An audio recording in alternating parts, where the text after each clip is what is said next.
gotta turn down, probably. Actually, no. I don't need to turn down the bot. The bot is probably at a good volume.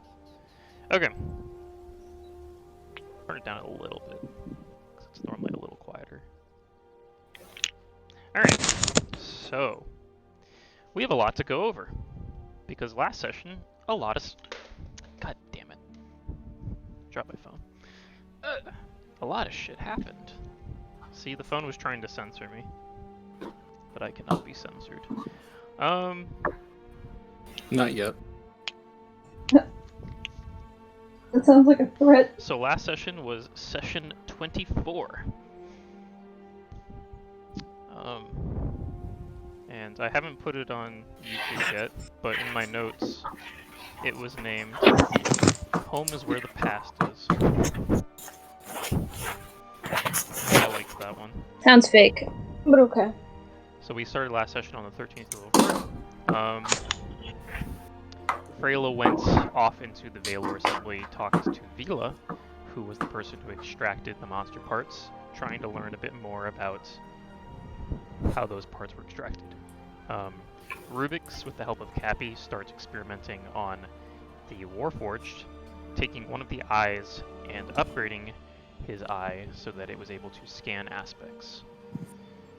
And also, I believe we said once per was it short rest or long rest for the, what's it called? The detect magic. I think it was a long rest. Okay, so yeah, the scan aspects was every short rest, and long rest was the, what's it called? Detect magic. Detect magic, long rest, scan, short rest. Alright. Kunal stops by a bookshop buying Wolo's Guide to Monsters. Rubyx asks Cappy to keep the Warforged safe. Killian makes a deal with Salazar, says that if Rubyx can make an infinite amount of alcohol, then they would take a shot. And Killian was mostly right, so they took the shot. Killian then brought everyone to a steakhouse, where people basically just gave each other a hard time. Rubyx ordered water, which was apparently boomer energy. Killian and Mason team up to make Salazar play at the restaurant, and then the group talks about returning to Alan Roar, which at times some people may have been reluctant to go back. Gotta skip over that part. Rubyx wraps up the Shadowsphere, puts it under the floorboards. And then it's the 14th of Levorin. Mason pays for Salazar's ticket because Salazar paid for everybody's ticket the night before. And they use a teleportation circle to get to Elan Roar. You guys end up... Oh, before you guys leave though, Jungrak and Killian go to the store, pick up the tiara and the toe ring. Yeah. So you guys end up at the pinnacle of the city of Elan Roar. Elan Roar is a tiered city, which rises up into the sky, with the final tier having the monastery, the Elven Cathedral, and the Gash. Well, the Gash occurs over several layers of the city, but it is at the top. Jungrak requests that he go to his wife alone, who, when Salazar decides he's going to give like a little tour of the top area of the city. Alavira answers the door with a halberd, a little aggressively, as she believes that someone is coming to the door to be a solicitor essentially. Jungrak gives her the hashtag hey. Alavira punches her in the shoulder. Punches him in the shoulder. And then Alavira brings him inside. She basically wanted to hear from him more often. Jungrak had a bit of an emotional moment, and Alavira pulled him in closer. Leonin, the daughter of Jungrak and Aloe Vera, what her first words were, Papa. Salazar then talks to Killian. They have a little breakout secret session, and then the group goes to meet Winona, with Jungrak still not being there. Killian is then told about Alvar Fenn, Winona's predecessor, who was the one who took him in. The explanation for that, and the note he came with, which had, wherever my little thing is, had this symbol. So, basically, Winona explained to him that she was told by Alvar Fenn to provide a bit of harsh treatment towards Killian. Make sure that the teachers were his teachers and not his pals. She then tells him that he will be gaining the highest rank in the monastery, aside from the abbot. It was given the rank of Elytra, which came with a blue shoulder patch, the symbol of the monastery. Says that he was the best student the monastery has produced. Killian shows up. The monks bow to each other, and then he goes and tries to talk to Leonin, another member of the monastery, who asks if he'll be in town for a while. And then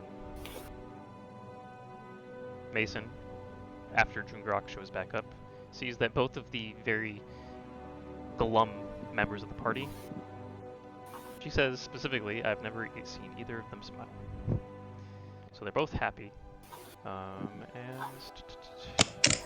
something about Freyla being tsundere.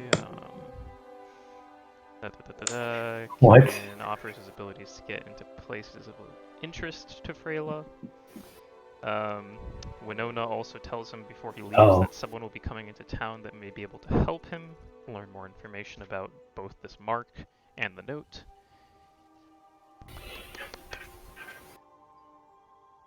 Killian wants to go back to Fenlaor. Mason and Kunal don't want to take a boat, and Killian doesn't want to take the time to walk there or go by cart. So he offers to pay for a teleportation circle if they do end up going back. I did what? Oh, that's right, yeah. Yes. That is something that Killian said. He said that he would go back to Fenlaor if instead of taking a cart. Although your character and you were drunk. And still are at this moment. Well, your character at least. Well, he's a functioning alcoholic, so being drunk isn't an excuse. Yeah, Alavira welcomes everybody into her home, wearing the tiara that she was given to by Jungrak. There's a brief moment where Rubyx sees the specter. And yeah. That is all that wasn't part of any secret part of the session.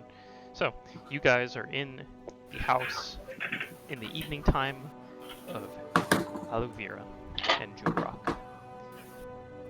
You may begin. Did I also mention that Winona had mentioned to Killian that she had someone coming into town that might be able to help? Okay, Yeah. I want to make sure. So there's a lot that went on last session. So, what do you guys... Salazar is still with the group so far, for the time being. Who's at the door, Jungrak? Good question. And Is someone still at the door? and yeah, by the way, there's nobody that part got nixed from the session, which is something we should mention. I don't What know part? who remembers it that well, but the very, very, very last 2 minutes of the session, those were alternate reality, non-canon. Yeah, that was Ben choking on his ambition. Yeah. See, we haven't had to do too many. The door and it's his brother from a different reality, Yeah. played by a different actor. That was Earth 2 Jungrak. Wait a minute. You go to the door, Rubyx. You open it, and there's just nothingness outside. You guys are floating in a vast empty vast empty void.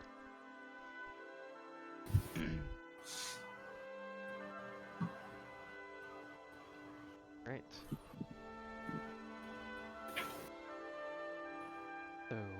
S- Well, yeah. This is my wife and my child. I'll just be Elevator is still sitting. Bouncing the now sleeping Leonin. How was your day? Do you need somewhere to stay? Are you going to stay in my home? Or are you going to maybe, I don't know, if you would be comfortable here. It is very cramped, but you are welcome to stay in the home. How big is the house? It's not a small house, but it's not a big house. Yeah, so for like... It's probably about rough- as big as Rubyx's house, it's if probably not a about little as- bit bigger. It's probably about as big as Rubyx's house, so you guys could lay out across, like, in the living room, basically. There's basically a living room, there's Leyland's room, and then there's Jungrak and Alvir's room.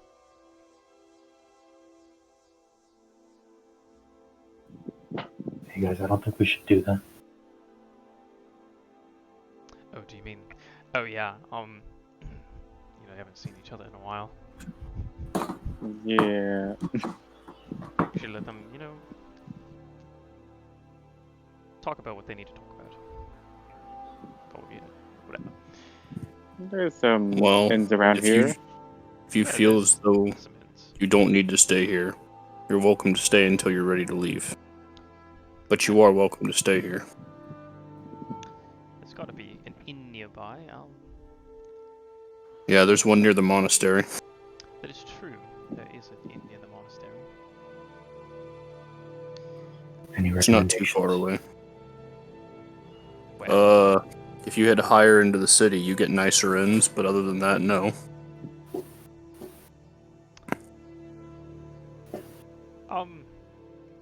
You guys are familiar with, well, at least I believe you're familiar. Yes, because I met you there. You guys are familiar with the dancing cat within Fenla, or there's another version of that in here that we could stop by. Although, I don't know how close it is. Oh no, I've been striking the wrong thing. Oh well. I think Killian's vouchers work here too. I Maybe. should severely hope not. Why are you hoping for that? Alright, the dancing cat is right there, and Jungrak's home is actually in this section of the city, because it's the residential part of the city, and his house would be like right here. The So it's dancing gonna be a cat. little-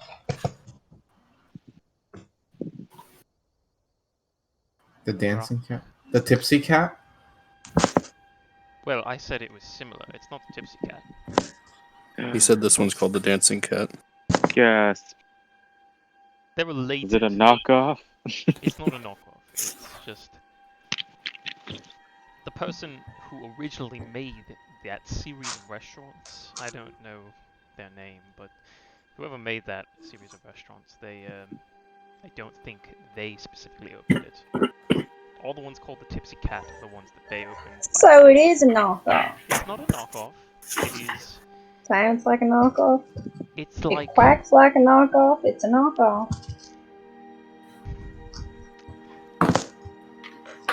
It's loud. Where'd you say it was, Ben? So you can, if you zoom in, you can see the dancing cat on the map. I'm sure it's just an off branch of the main business. And if it's really bad, we can leave. We do that to a knockoff, dude. Bro, zoom in where? Am I on Alondra Roar, right? Yes. Yeah, it's right here. Home. Is there like a tiny trademark and it's the like green section is the residential district. copyright of... There's also Okay. a bathhouse nearby, and there's a less. Well, let's not talk about that. So, If you'd like, I could go ahead with the operations just to make sure they have enough rooms there. Cool. If you'd like, I could go with you. Couldn't hurt. You have a little bit of like good cop, bad cop going on. I suppose so. If you want to go alone further, I know you like your walks. So I'm not. You can come with me if you'd like. all right. Very enthusiastic walk. But we'll be back. So Salazar and Freyla head off to check out the dancing cat, which is really close by. It takes you like maybe 5 minutes to walk there. And when you get there, I shall pull up the place. So, it's a small little cavern with a sloped roof. Oh. He's gone. Oh wait, no, he's still there. No, I'm listening, I promise. It's a small little tavern with a sloped roof, and it's like a little cottage kind of vibe, and the sign hanging above the door has like a little dancing tabby cat. Oh, an orange tabby cat, specifically. Oh. I'm going in. It's scratched in just beneath the sign, but in like big enough block letters that like it's not like hidden in any way. There's like a little thing that's scratched in that says Chad. There's a little arrow stabbed into the sign. Wait, it says what? Chad. Chad? Yeah. Fucking hate you. Okay, wait, the arrow's drawn in, or? No, there's an arrow like stabbed into the sign. What? Can I examine it? What does this mean? You attempt to examine the sign, and the naming, the orange tabby cat, all of it is just kind of just you're like I don't. This is an inside joke of some sort. Alright, Maybe. I'm no longer interested. Dang. Salazar opens the door for you. After you. As you head inside, you see a tall, male elf. Exceptionally muscular for an elf. Normally they are more of a lean build. And he wears like a gray shirt. There's a bunch of like scarring, like on the exposed pieces of his skin. And his hair is cut really close to his head. And he's got like these really deep brown eyes.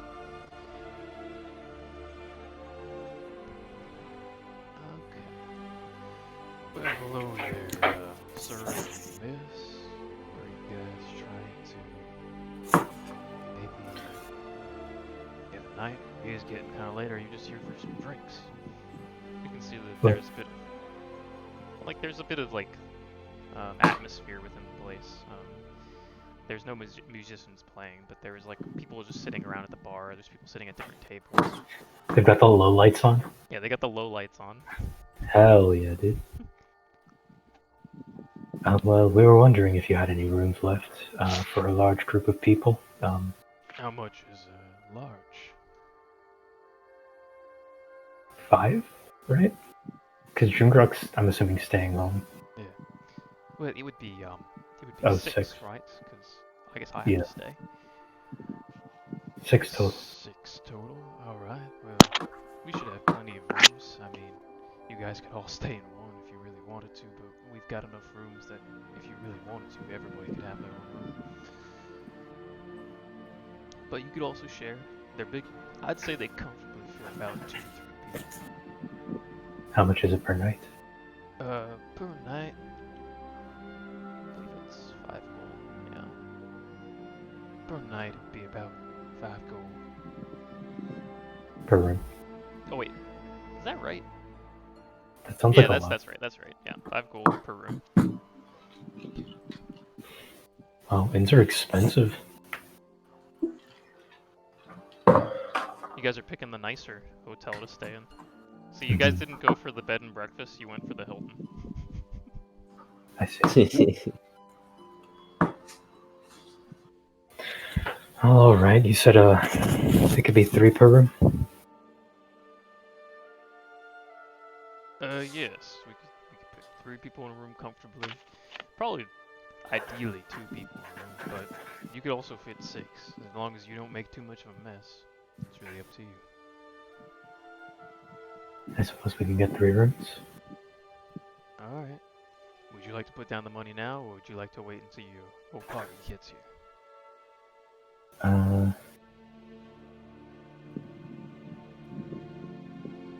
I'll just put down 15 gold now. Okay. Thank you kindly. Takes the money from you. You're welcome to hang out until your folks arrive, or if you need to go collect them. But the rooms are all yours. And he hands you like 3 keys. They've got the room numbers on them. They're just numbered 1 through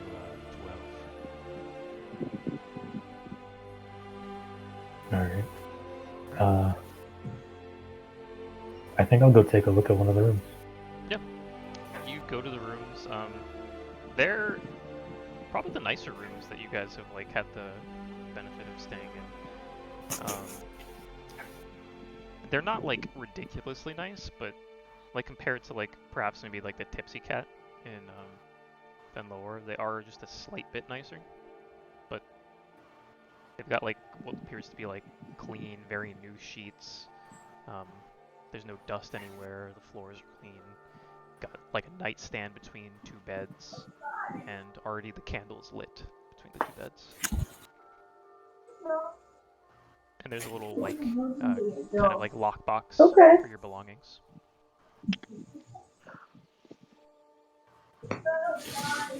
Okay. Everything to your liking, Freyla. I believe so. Alright. Just wanted to make sure there was enough room for everything. Oh, hey, what was your name? Name's Nal. Nal. Well, Nal, I would like to just ask, do you accept giant bees? Is that like up to code for you?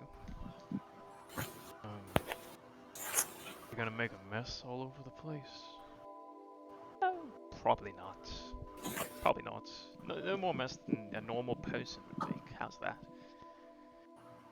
As long as you don't make a mess of my place, I'm fine with whatever stays in here, as long as it's not some rabid, wild animal. Alright, so there we go, Freyla. So you Oh, if cleared that's what all he's worried the- about, we should be more concerned about Killian than the bee. Yes, that's true, but you know, some people, they have this thing in their heads where like, oh, it's an animal. They're definitely going to tear up the place more than a person would, but you know, usually the people tear up the place more. That's like a wild bear, you know, bears are pretty destructive creatures. It's heavy. Alright, would you like to go back? Sure. So yeah, Killian, Hope I didn't miss anything important. Salazar, you just missed Salazar being a goof, really. So nothing really. Okay. But Freyla and Salazar head back to Almira. Freyla didn't bluff, so it doesn't matter. Okay, that was intentional too. Freyla, when he says the bear thing, Freyla's just like looking at him, blank stare. No way. Yeah. Yeah, I Doesn't say figured. anything. But yeah, you make it back to the house, you come inside. Well, Freyla put down a deposit for us. I don't know. I think it's 2 to a room? Is that what he said, Freyla? Yeah, 2 per room. I got 3 rooms. Right. Well, Assuming Jungrak wants to stay at his own. Yeah, I think I'll be staying here. alright. At your home? Wow, what a shocker. Splendid. I will be heading there immediately. Yeah, so Yeah, I'll go with you. I guess it could be Alright. Kunal, Freyla, me and Killian, Rubyx and Mason. Any objections to that? You don't want to room I with me? object. You object? I do. I want a room with Rubyx. Well, that's really up to Rubyx, right, Rubyx? What'd you say the name of the place you're staying at is? Can meet you guys there in the morning. It's the Dancing Cat. Alright, Do the cats that dance? maybe. So Rubyx, you're staying with Mason, right? Oh Why, well. you don't want to stay with me? You know, I'm just running it by Rubyx, you know. Why? Oh, you're both like allowed to room together. He'll allow it, he says. I And I come over to Rubyx, and I'm just like, I didn't I mean it to mean, come out that way. like while he's talking, I just want to walk over to Rubyx and I'll put my arm around him. It's just like, hey man, I have a lot to go over tonight because like our plan. If you remember Rubyx, we've got a lot to work. We got a lot of work to do. Oh I believe no, those two are perhaps building weapons together. we should wait Yeah, until. weapons. Rubyx will make, You're a little too drunk. I think I'll have some water prepared for you. We'll work on the An infinite water flask. the That's what he ideas wanted. tomorrow. Rubik's really hit like Salazar and Mason with the "you're both adults," I guess. Some more than Y'all know others. Rubyx isn't really just- my he like just real parented. dad, right? I'll allow it, but I'm not gonna like it. Well, have a good night, Jungrak. I forget There's a those. gun pointed at Salazar.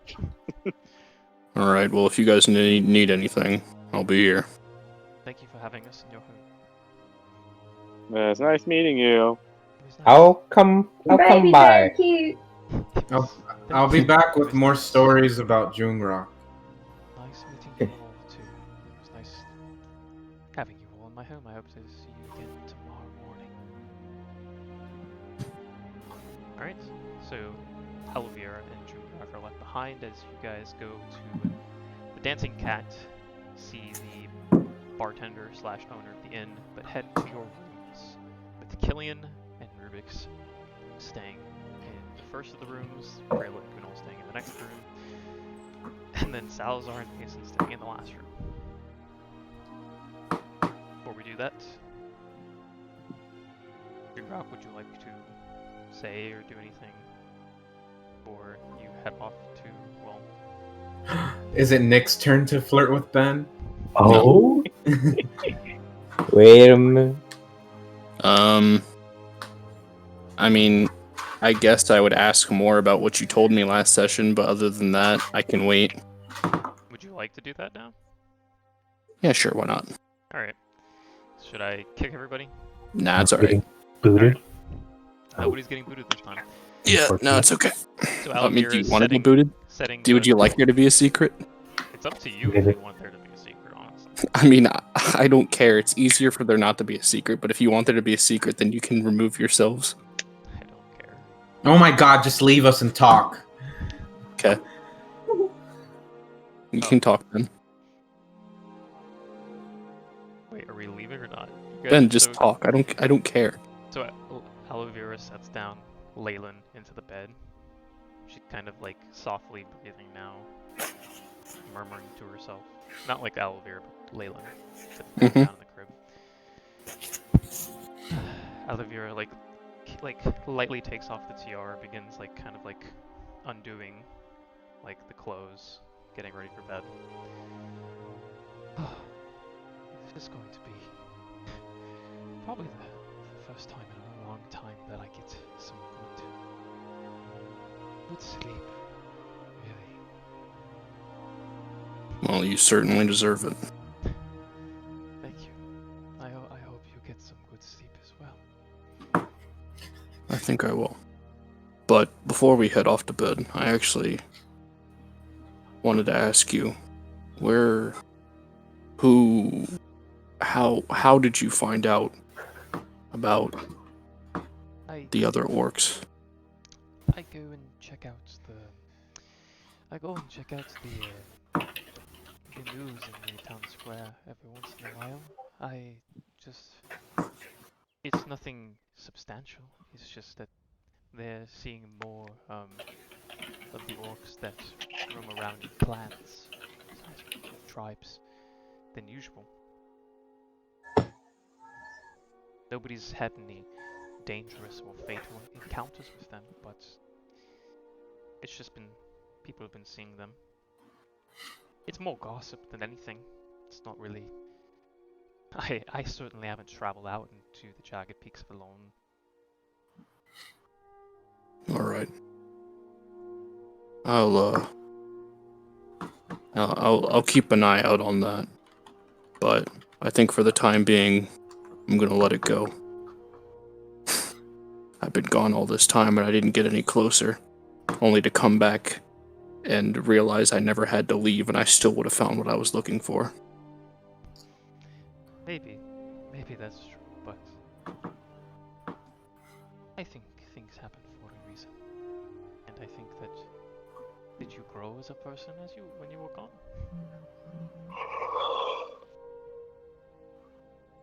I'm sorry, can you repeat what you said? Oh, she just said, did you grow as a person while you were gone? I think so. I think I've become stronger. Not in the way that I set out to become stronger, but I've certainly become stronger. Then there you go. That is what matters. Yeah. Let's get to bed. Today has been a whirlwind of things. Yeah. Let's get to bed. So, you head off to bed. I guess since both Kunal's room partner and Killian's room partner are gone, Salazar kind of sits on the left bed. So, do you want to talk about something? Um, Wait a minute. If only Ethan was here. not particularly. Is there a reason you had to ask Ruby if we were allowed to room together? I just want to be respectful. I mean, he does seem like to be at least like minutely a father figure to you, you know? I don't want to just be like, yeah, I'm gonna go sleep with your person that you consider to be a daughter-ish person, and I didn't want to be a jerk. You do That's realize he's not my actual father? I am aware. It's Not I feel like my it's pretty dad. obvious that he's not your actual father. Really? You can't see the family resemblance? That's a little bit of a shocker. But I don't know. He seems to care the most for you, and I don't want to be stepping on toes. Right. So, because I'm a grown person, I'm not allowed to make my own decisions. So you gotta ask Ruby first. See, you're allowed to make whatever decisions you want. This was my own decision to make sure that I wasn't pissing off Rubyx. You know, it's a small group. Right. Okay. It's good to keep the tensions low. Interesting. How's that working out for you? What do you mean? You know, low tensions, getting along with everybody. I feel like I'm getting along with everybody pretty well. That's good. That's good to know. Did not expect. Good any that you of think this. that. I mean, what? You know, this. You. The. Stuff. Things. Okay. That's fair. There's something you're getting at. Is there something you're trying to bait me into saying? Am I missing any cues? No, of course not. I don't know what you're talking about. I'm just having a normal conversation. A normal conversation, alright.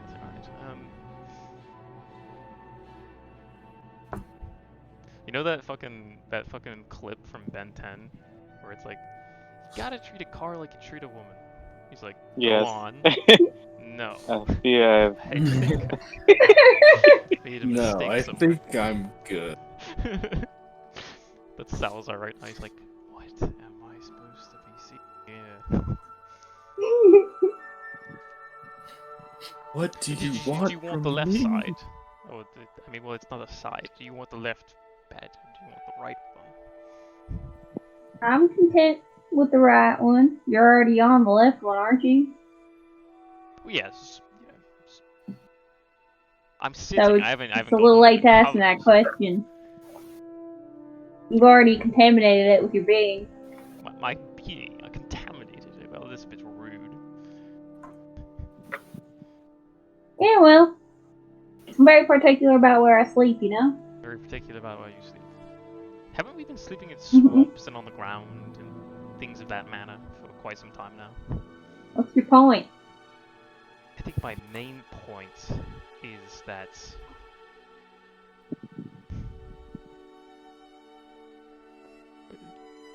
I don't understand. Am I contaminated? Am I gross? Do I smell? We just went to the bathhouse. I can go to the bathhouse right now. Would that make it better? Would that soothe the senses? No. You're perfectly fine. Just continue doing whatever you're doing. I'll just be over here. There's like the fucking you know like the three dots that slowly appear over someone's head in like cartoons and shit stuff. That's like Salazar right now. He like carefully gets up. May I sit down next to you or I'll be contaminating your bed as well. You can sit. But isn't that what I was doing over there? Wouldn't I contaminate your bed? See, what you don't understand is the inner workings of my mind. Very complicated place. Of course. Were you going to elaborate on that, or were you just a statement? I don't think you'd understand it, to be honest. Alright, Salazar is just going to sit down. Move over. Oh, are you sure you didn't want to ask Ruby if you're allowed to sit And then this gives close to me? Rubyx a kiss. I mean... Oh my god! Well, this is a bit awkward. God damn it. I think I just opened 10 windows on my desktop because I accidentally hit my keyboard. Mason, Damn, what a just twist. shut her up. See, all of you know that's why Well, he's that would doing it. certainly shut Mason up, but Dang. Alright. Are you kidding me? That would have he would have out wildcarded Mason by doing that. Yeah. Okay. He leaves the room, goes into Killian and Rubyx's room, just walks up to Rubyx and just Grabs both sides of his face, just kisses him on the forehead, and leaves. So yeah, we cut away from that room, that monstrosity, and Killian, Rubyx, or Kunal and Freyla, do you guys want to do anything in particular? I just want to say that I chose the room farthest away from Salazar and Mason. Fair enough. So Killian and Strategic. Rubyx are actually the ones in the middle. Between you guys. Dang I have it. a question. I also For, have a yeah. question. Well, for Rubyx, not Oh, for you. yeah, I I have mean, a you- decent question. Okay, you go first. So when I use scan aspect, am I allowed to learn the conditions of a person? Is that one of the Yeah. if they're blinded? Yeah. Or You could learn that too. Or if they're ugly. obviously I can't learn if somebody's invisible, but Yeah. Basically anything on the character sheet, you could figure it out. all right, what's their initiative? No, I'm just kidding. Unless I'll keep that in mind. What's their initiative, even though Ben has it put up on the screen? Yeah. So Okay, Rubyx. got it. What were you saying? Yes. So when are we gonna work on it? I'll hear you out first thing in the morning. Keep screwing on some stuff to my arm. So what's your take on what did we call them?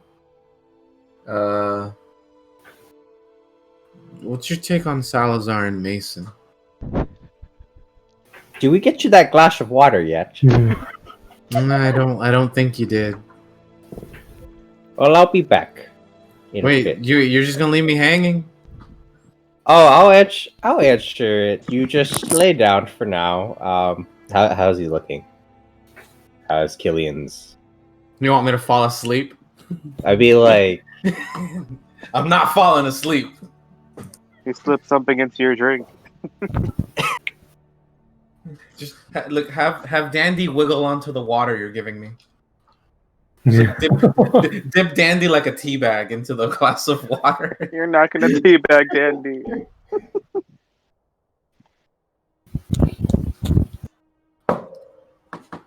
All right, I Killian sits on his bed patiently waiting for the water. Okay. So Rubyx, you go out to the bartender, the tall, scarred elf from earlier. Ask him for a water. He goes back, grabs you a glass. Here you go. It's the glass of water. right, thank you. Lovely nights we've been having. Yeah, I suppose it's been a pretty good night. You enjoying your room? It's very much a welcome room. We've been having a lot of let's say haphazard room making as of late. Perhaps not even in rooms at all, but those have been our nights for a couple of days. Well, I'm glad to see that you get some better living arrangements.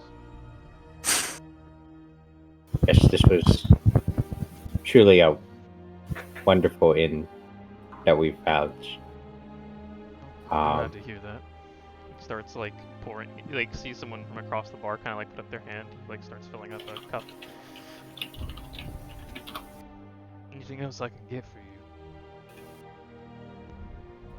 Do you have any sickness potions? Something that can perhaps ease the mind. You mean like beer? Or any sort of alcohol? Is that what you mean? Alright, well, I best get going now. Thank you for the water. Oh, you're welcome. Looks a little confused as you walk away. You go back to the room. You have the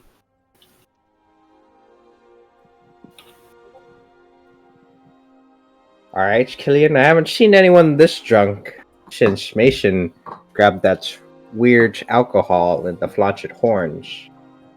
You mean the day we met? Ah, yes. That was a good day.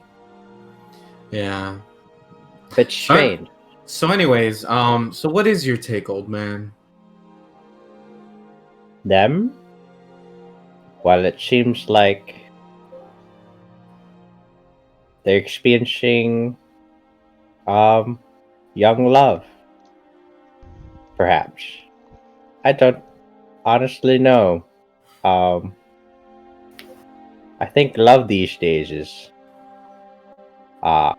much different than it was before. Perhaps a little bit more towards the Killian's beginning to doze off. okay. So, Alright. so you're saying that I was expecting something special than that. Oh well. If Mason's happy, I'm happy.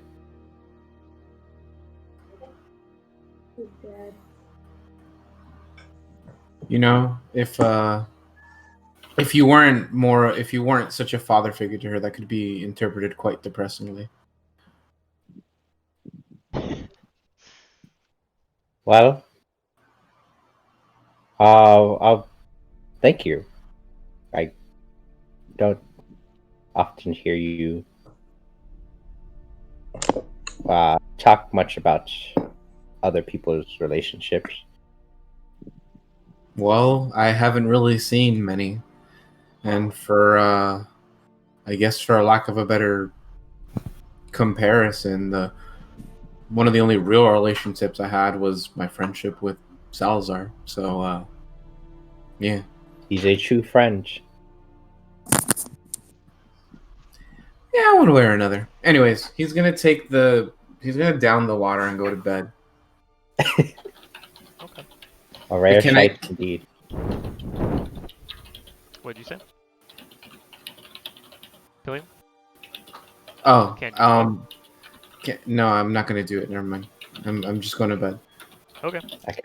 I can only imagine what it took to get Killian in this state. Perhaps Oh. Salazar would have loved seeing him down water for once. Alright, so I'll continue to tinker away a little bit and then head off to bed.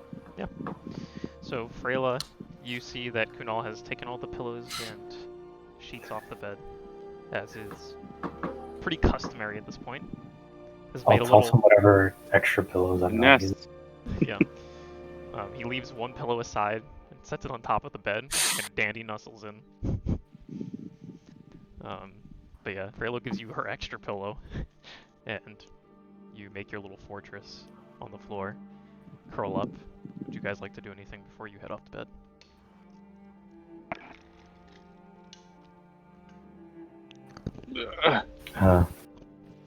Hey Kunal, you want to buy weapons tomorrow?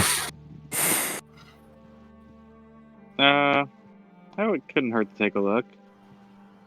Do you think?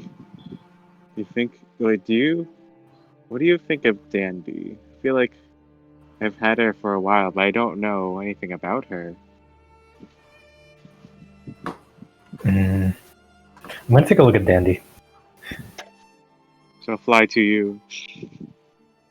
A little shake. She releases the blue powder. Oh god. Just falls asleep instantly. You know, maybe we should have asked that one person from the school that I can't remember the name of. Baylor Assembly? Yeah, that Baylor Assembly. school of wizards or something. Yeah, Velas. Ooh, wizard. She seems Hogwarts. to know a lot about unconventional creatures. Wait, maybe I'm gonna look through the codex I bought. Don't really see anything that looks like her, except maybe a giant wasp. Huh. You find no mention of the giant. You do find giant wasp.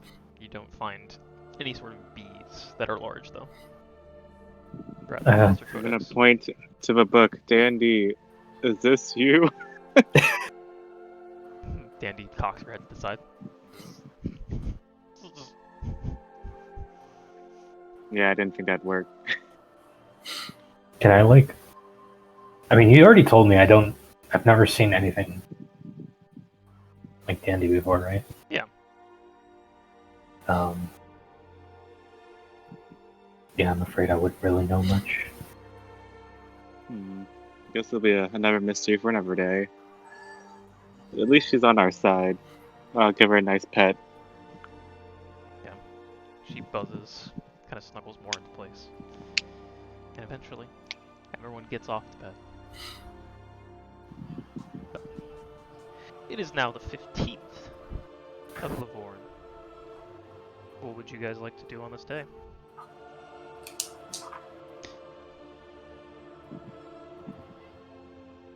Rubyx.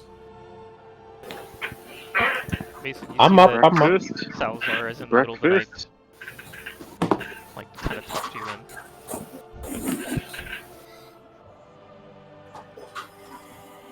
in. So, tell you what, Rubyx. I need to stop by the monastery. Maybe ask Winona about this person who may be able to quote unquote help. And then maybe we can go shopping for materials and whatnot. I do believe that's a fine course of actions, I Cool. will head over to Jungrak's house, and we could meet up there. Okay.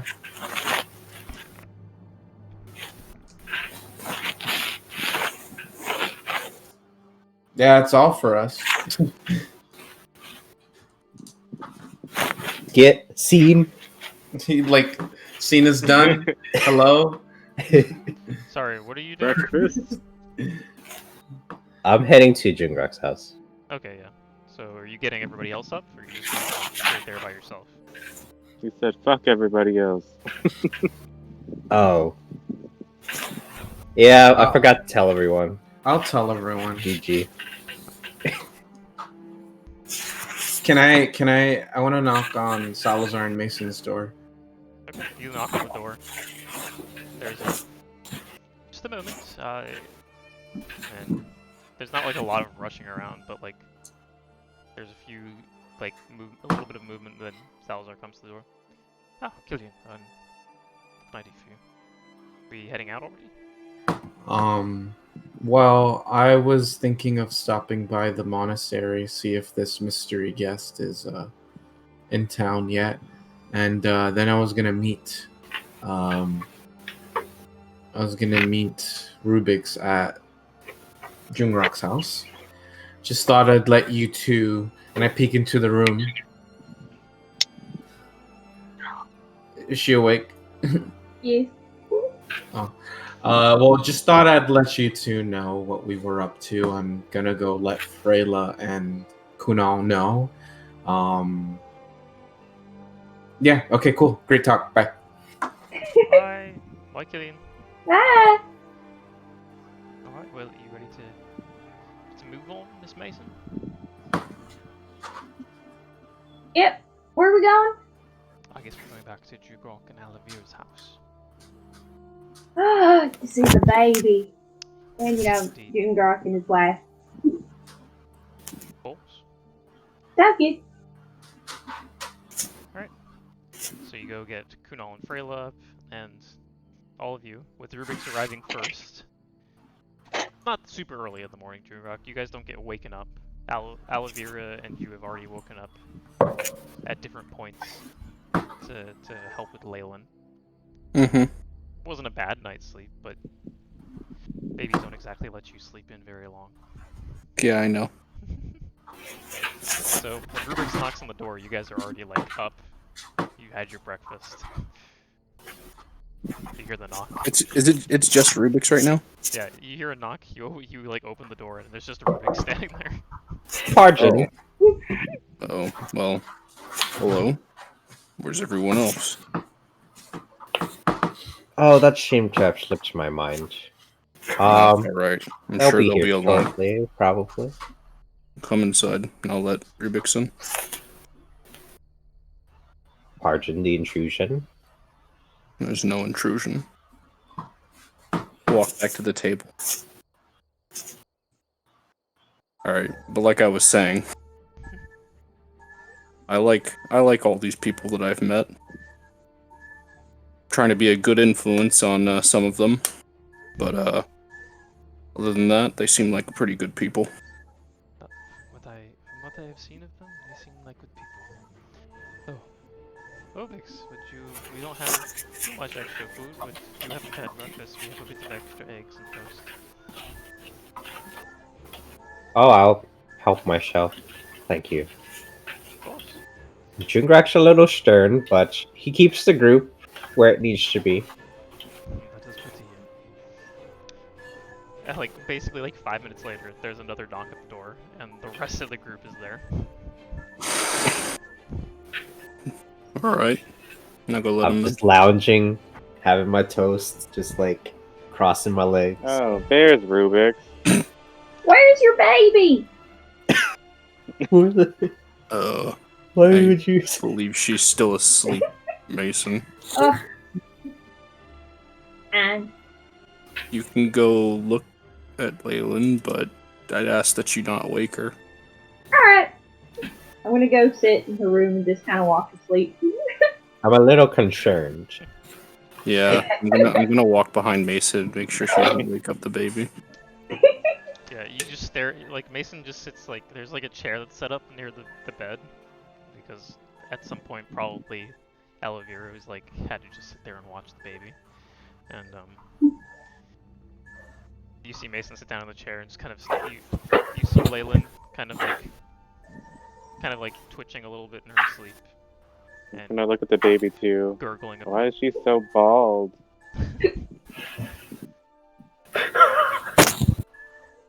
She actually does have like some like blonde like tufts of hair now. It's almost like a Okay. full like head of hair, but it's not long.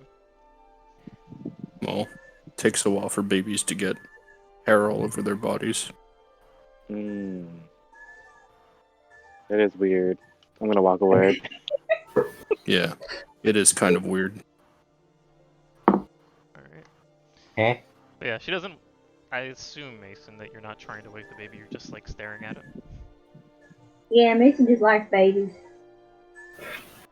Mason cartoonishly pulls out an entire drum set and starts playing it as loud as she can. Man, So Alavir sits at the table, sips on some coffee. What do you all have? What do you all have planned for today? Is there anything that you have to do in the city, or were you just here for me? Oh, right. Well, Killian, if we want to be on our way. I thought I wasn't there yet. No, No, you you guys guys all are just here got now. here. I thought I was stopping by the monastery. Oh, I didn't hear you say that you were stopping by the monastery. But sure, you can stop by the But monastery. no. I mean, we can play this. That's fine. We're at Jungrak's house. Yeah. Yeah. We can get going. So Where are you guys going? on an adventure. I'm thinking of stopping by the monastery, and then maybe we can get to work on our secret project. Oh, it's not that much of a secret. We actually wanted to. Anyways, thank you so much. So let's go. Wait, have you mentioned this before? I'm just eager to get started. It is all. Love the place, Aloe Vera. Thank you. Aloe vera? Wait, Alright, I actually don't well- remember. Did he mention the endless supply of alcohol that he wanted to make, or do we not know about this? He mentioned I'm it pretty pretty publicly, like last session. So Yes, I think but Salazar might know, but Didn't you say it at the monastery? Like, I should be the only person that doesn't know about it. No, he said this. He said the whole thing and made the whole bet with Salazar, like as you guys were leaving the restaurant. Oh, okay, so then we all would know about it.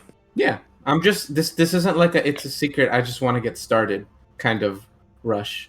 I'm gonna Well, pull. So, I have nothing planned, so if Oh, well, something let's- changes, I guess just come get me. yeah.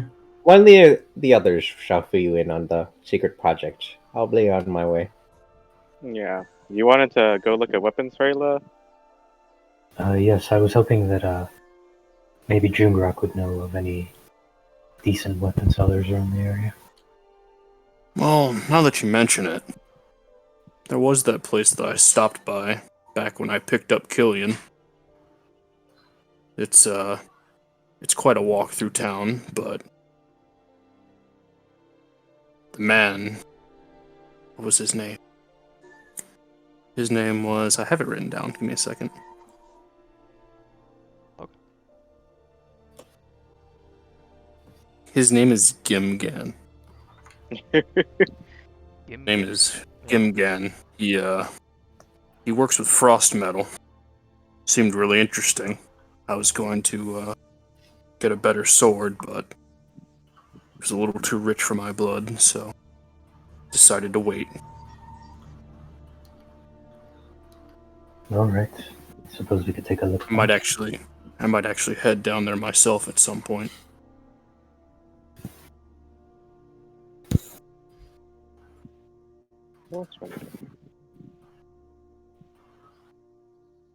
You mind marking it on this map for us?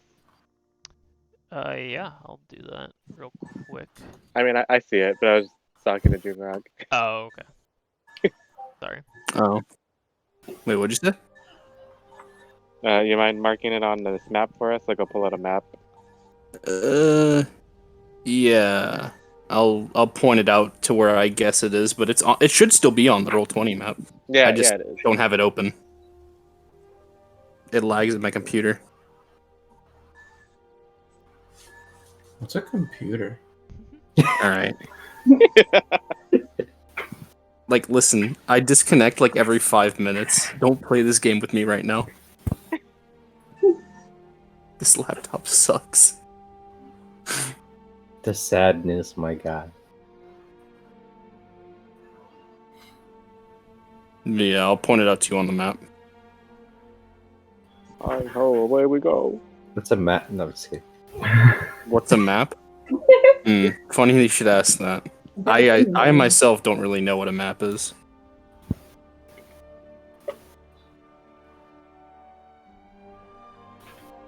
A talking piece of paper.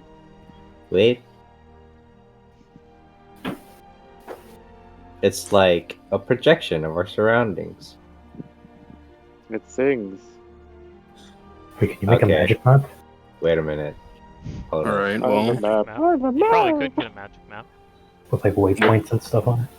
what do you have planned for today, Howard? It's just like, can I teleport on this map? And What's up? I'm asking Aloe Vera what she has planned for today. Well, I don't really know what I was going to have planned today.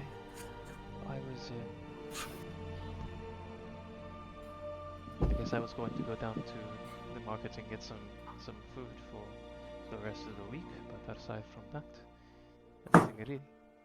Mason can watch the baby while you guys go do that. You leave your baby in the capable No hands way. of Mason? Doesn't Well, I'll sound tell like a you. good Well, plan. I'll tell you what. I'll This- watch the baby, and you can, and I'll give her 10 platinum, and I'll say you go. Have a nice day out in town. All right. Well, I'll go do what I need to do, and I'll be back pretty soon. And she as she's walking away, she notices that you didn't give her 10 gold, you gave her 10 platinum. She's just like, shit. She pogs.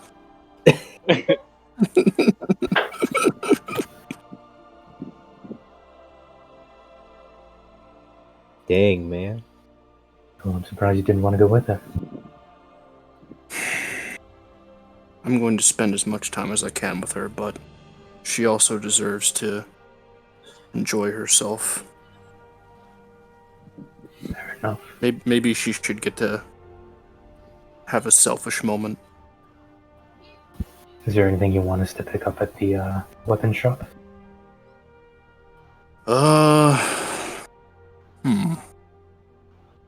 I guess you can let me know if they have any interesting looking armor or, perhaps a better shield. Other than that, I think I'm alright. I'm gonna go there myself at some point anyways, so even if I have to have something commissioned. Alright. I think that we can start heading out then. Okay. So, Killian, are you heading by yourself to the monastery? I thought Rubyx was with me. Okay, Rubyx and Killian are going to the monastery. Is anybody else going with them? Unless he doesn't want to come. I could just meet him at some magic shop. What are you doing, Rubyx? Yeah, let's just go to the magic shop. Okay, so you're going to a magic shop by yourself. Well, I guess so I know that Killian's going to the monastery. Are you going to the Frost Metal Forge, Freyla? Yep. Okay. So that leaves Kunal, Mason, and Rubyx kind of unaccounted for. Yeah, You guys I was going? going to the Frost Metal Forge as well. Okay, so Freyla and Kunal are going together. Where's Salazar going? Salazar kind of just decides as he sees where everyone's going. Alright, well, I'm assuming that Mason's going to stay and keep watching the baby. Mhm. Alright.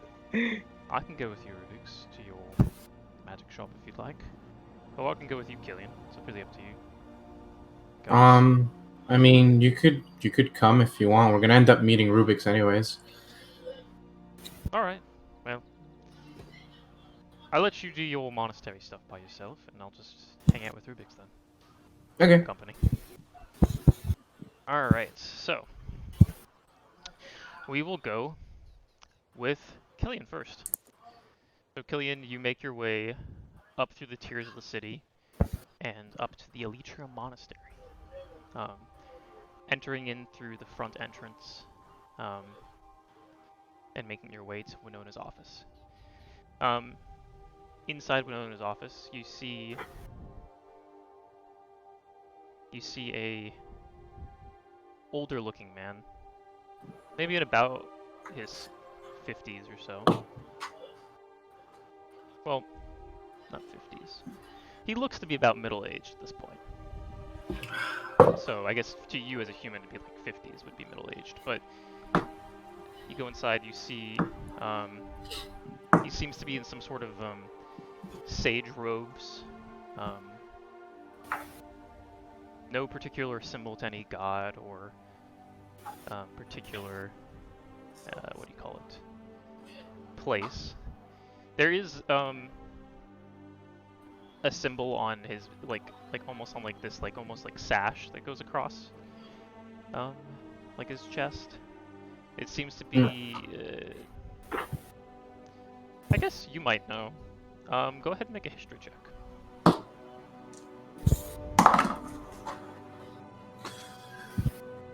It's a natural one. You have no idea what location. Luck. Okay.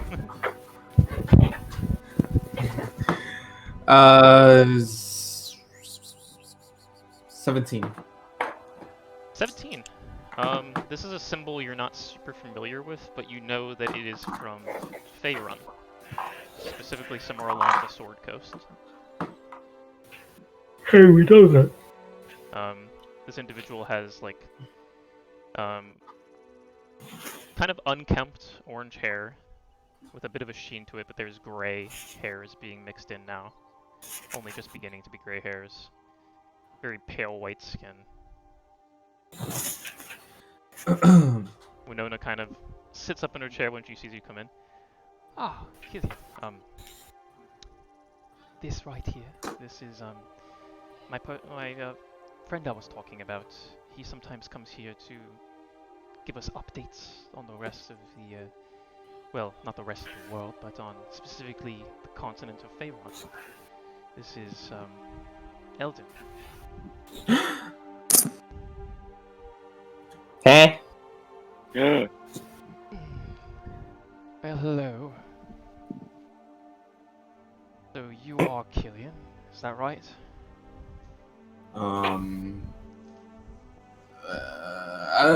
I don't know this. Yeah, that's me. Alright, well, your mentor, the abbots, I don't know much of monastery customs, really. But I have a particular skill set, and that skill set is, I can see information about certain objects. So, she was saying that you had some sort of note about your past that you may want to know a bit more about, I suppose, is the consensus here? And he looks to Winona. Looks back to you. I would very much like that. Okay, do you hand him the note? Yes. Okay. Kind of looks it over. Oh, symbol of Mistra? Very interesting, but it's not exactly a symbol of Mistra. Sits down. I don't know if you're... You don't know spells, right? Should I explain this process to you? Do you want me to explain this process to you? Yeah, sure. Alright, well, it's, specifically, I'm casting a spell known as Legend Law. And Legend Law kind of gives you a bit of information about the past of an object and symbols and stuff of the nature. So, Here we go. He lights a few candles that's kind of waft up some incense, draws some like symbols on the ground, and begins to focus on the object. It lifts up off the ground for a second, and you see that there's almost like this purplish, not purplish, kind of pinkish aura that appears around Eldon, and then all of a sudden it like kind of juts off. It doesn't like hit anybody, but it gets off of him, and he kind of he grabs his head and kind of like the note falls down, and he puts his hand down and kind of like braces himself. Ah, ouch. Ow. That is that's new. Well, that hurts. So, I don't know why, but your particular, whatever this is, the spell isn't working on it, and not only is it not I've had it not work before. I've had this spell not work before at all, and it's never hurt me before. I'm quite puzzled. You say that you guys know nothing about any of your past or anything? I only know what the abbot has told me. I would have told you. Ugh, too many NPCs. And I've told him everything. I've told you everything. I did look into. Didn't I find in the archives in this city like they had like scratched out like the name in the records? They hadn't I scratched out found the name that. in the records. You just found there was a distinct lack of anything in that section. That should Okay. have been where you would find like stuff related to that name. Well, so it's like there was like an empty slot in a bookcase kind of deal. Yeah. I did find that. So someone doesn't want me to know anything, and honestly, thank you, but I don't know. I'm a little frustrated. What would you do if you were in my spot? Well, if I was in your spot, I would do exactly what you are seeing now, which is specifically to seek out somebody who can cast a spell that may be able to give you the history of an object, and then go from there. But tell you what, I certainly look into, maybe not specifically this symbol, but the spell should not have reacted in that way to whatever this information is. In fact, it's never reacted in that way, so I guess I could try and figure out why the spell worked that way. Could you?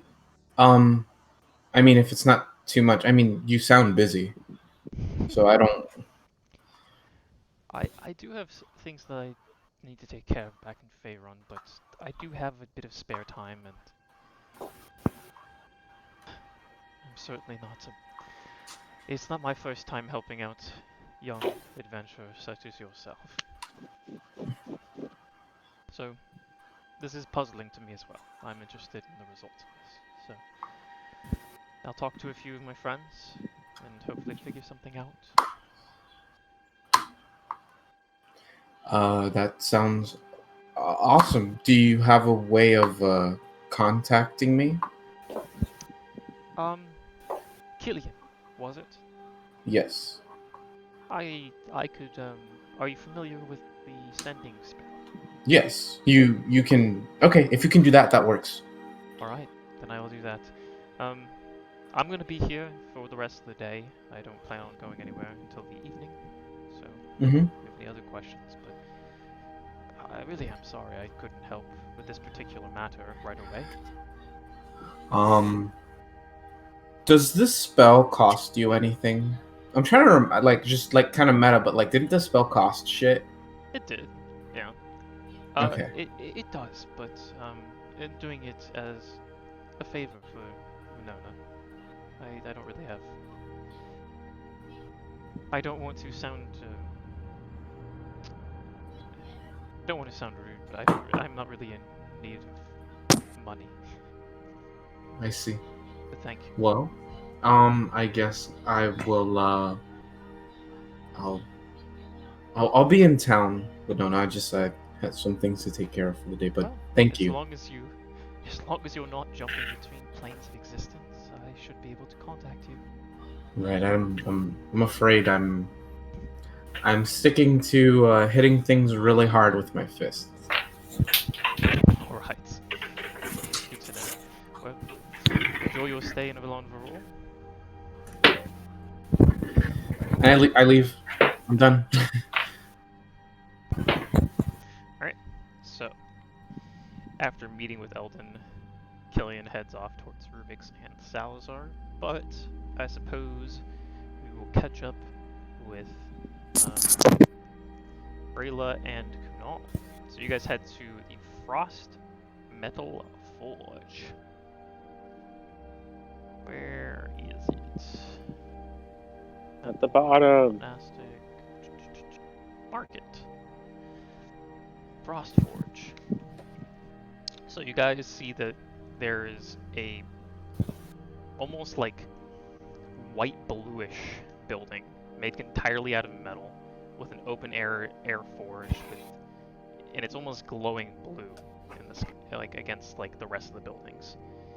There's the red hue of embers coming from the forge inside, and it has sharp, almost squarish edges. A lot of dwarven glyphs known throughout.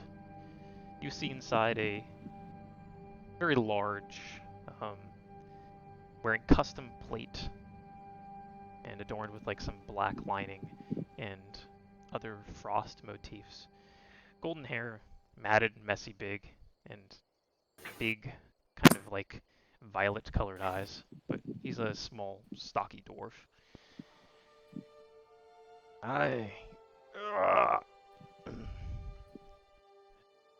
Hello, new customers. What can I do for you? We'd like to take a look at your weapon. Yes, of course. Be my guest. Anything that you're particularly looking for? What are your daggers looking like? Daggers. Then, well, we have normal daggers that we make out of your standard practice metal. And he puts up the, what you've seen before, just a normal dagger. It's good craftsmanship. It's clean. It looks brand new. We got frost metal. That we're known for. And he kind of brings out this really bluish, whitish hued blade. What is frost metal? Frost metal, it's a bit of a particular substance. It requires a bit of infusion, infusing magic into metal over the course of several days, weeks, depends on how strong the enchantment is. But yeah, this is the magical weapon for starters. So it's able to hit things that maybe like ghosts and shit like that you normally wouldn't be able to hit at all. And it does varying degrees of frost damage.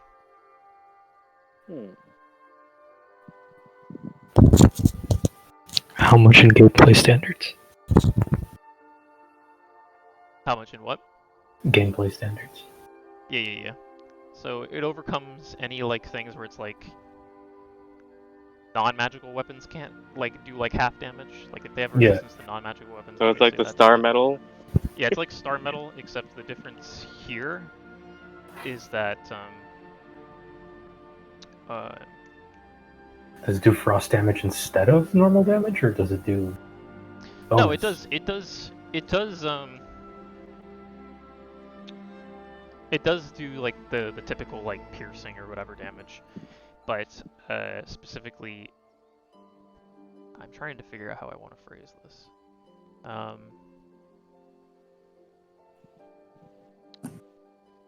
Specifically, it does a bit of extra frost damage.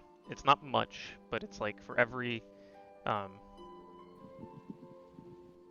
attack die. It's an extra D4 frost damage. All right. And how much for the frost metal dagger? For the dagger, well, I guess that depends on the price of. Depends on the price of what an actual normal blade is. So I have to figure that fucking out right now. Daggers are cheap. Yeah, daggers aren't super expensive, but I have to figure You out think? how much that would be. I could put a dagger on Dandy. Fuck. We've been over this. You need a mounted machine gun on Dandy. Fully automated. Yeah, daggers Get are on only it, 2 Rubyx. gold pieces, so this would be about 100 gold pieces.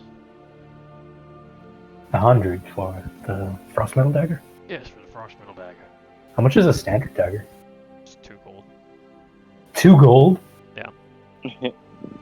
This is silvered and it's magical. There's a reason I didn't buy one. Is there where to put frost metal at the tip of Dandy's finger? All right. Let's see. Is it worth 100? Gives you an extra D4 of damage. So like normal dagger just does 1 D4 damage. It's basically this one does 2 D4. Bro, you might as well get a rapier. It's basically anything that, whatever the other thing is, it's like you tack on another 100 gold to the price tag of this. I see. How much for a rapier then? A rapier, I think rapier is like 50 gold if I'm not mistaken, so it'd be like 150 I think. Oh, it's 25. It's 125 gold. The rapier. Hmm.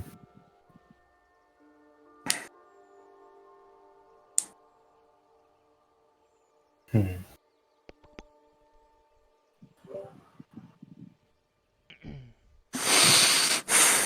And you, Mr. Lion Man, do you want anything?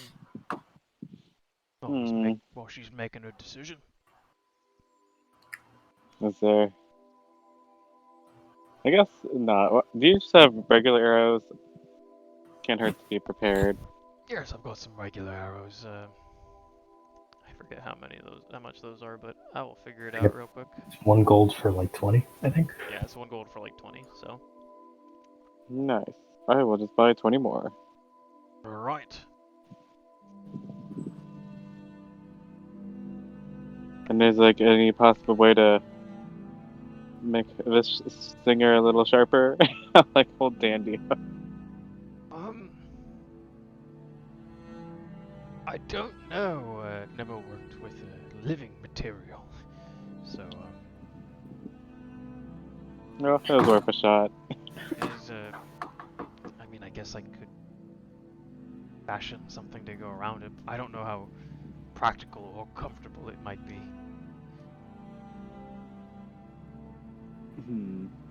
Let's circle back to that later. Alright. So, young lady, do you know if you would like to buy the weapon, or are you passing today? I suppose I'll get the frost metal rapier and then a normal dagger. Frost metal rapier, normal dagger. Alright, 127 gold.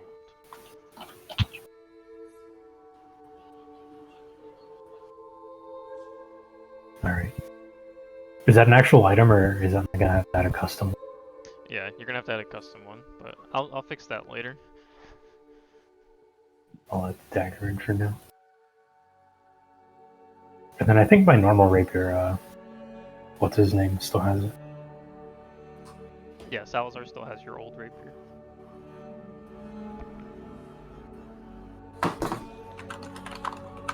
Alright, so Kunal and Freyla are done. Rubyx and Killian. So, Rubyx, you show up to the, oops, I grabbed the wrong thing. You show up wait. What's going on? Oh. I was looking at the wrong screen. Yeah.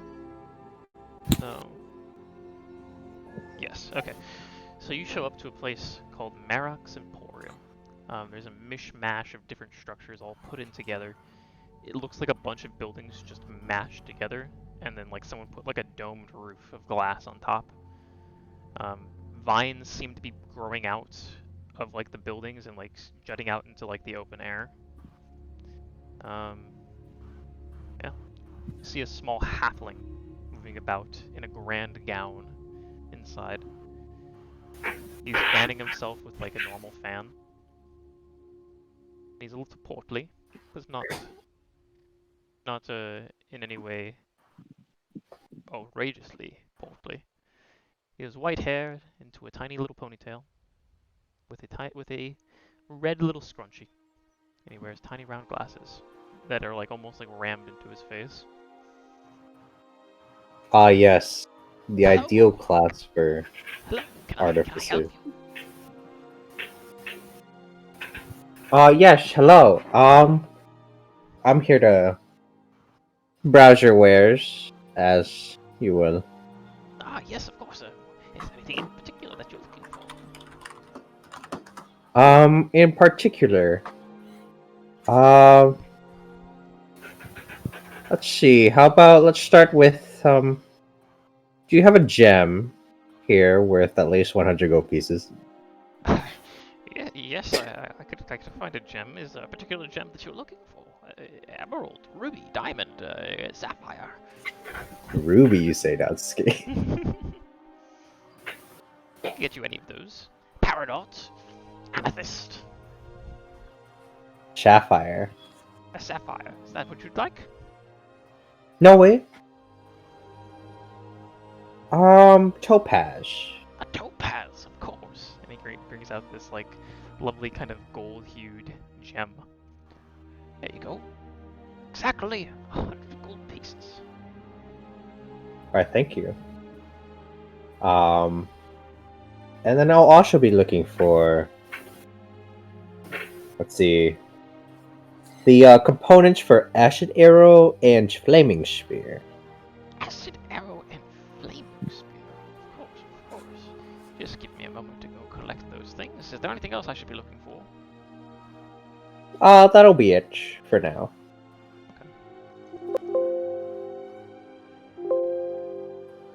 So yeah, Acid Arrow and Flaming Sphere. That's like, So you need an adder's stomach, right? yeah. And Okay. a rhubarb leaf? I didn't even know. What was the What does other that spell mean? called? Flaming spear. Yeah, Flaming Sphere. Alright. That'll be 8 gold and 1 silver piece. Perfect. Thank you. Is that all you need? Do you have any recommendations for a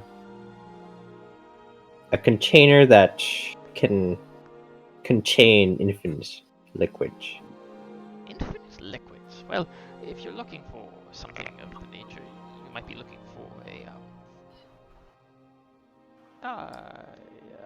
alchemy jug, but it's specifically you could enchant something.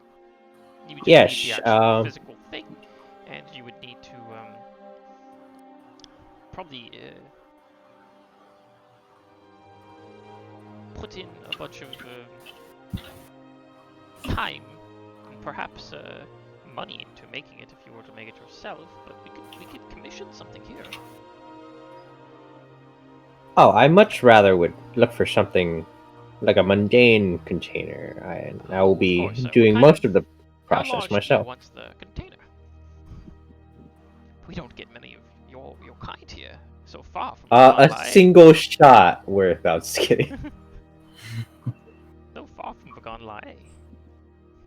Oh yes. I Well- assume you're a tinkerer of sorts. Yes. You might have heard of Artificers. That's Yes. who I am. That's the official name. Right, yes, of course. I think I have a lot of halfling colleagues who dabble in that sort of That is good to hear. field of expertise.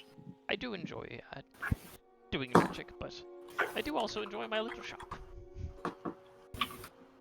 But yes, what kind of container do you want? What size?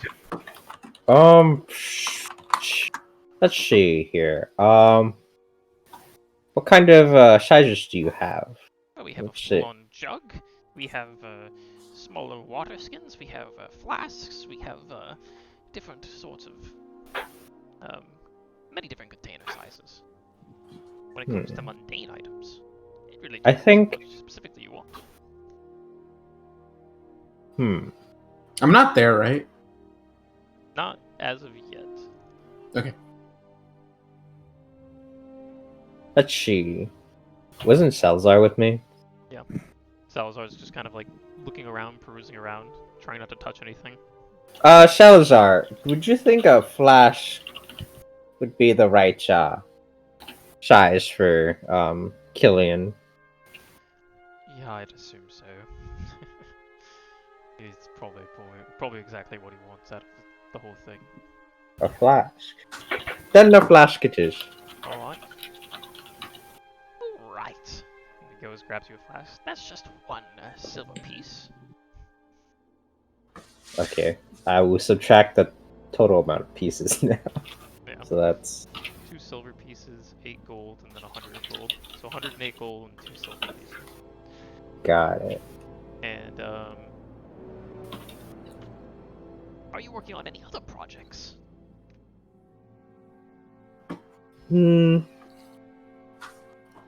Let's see.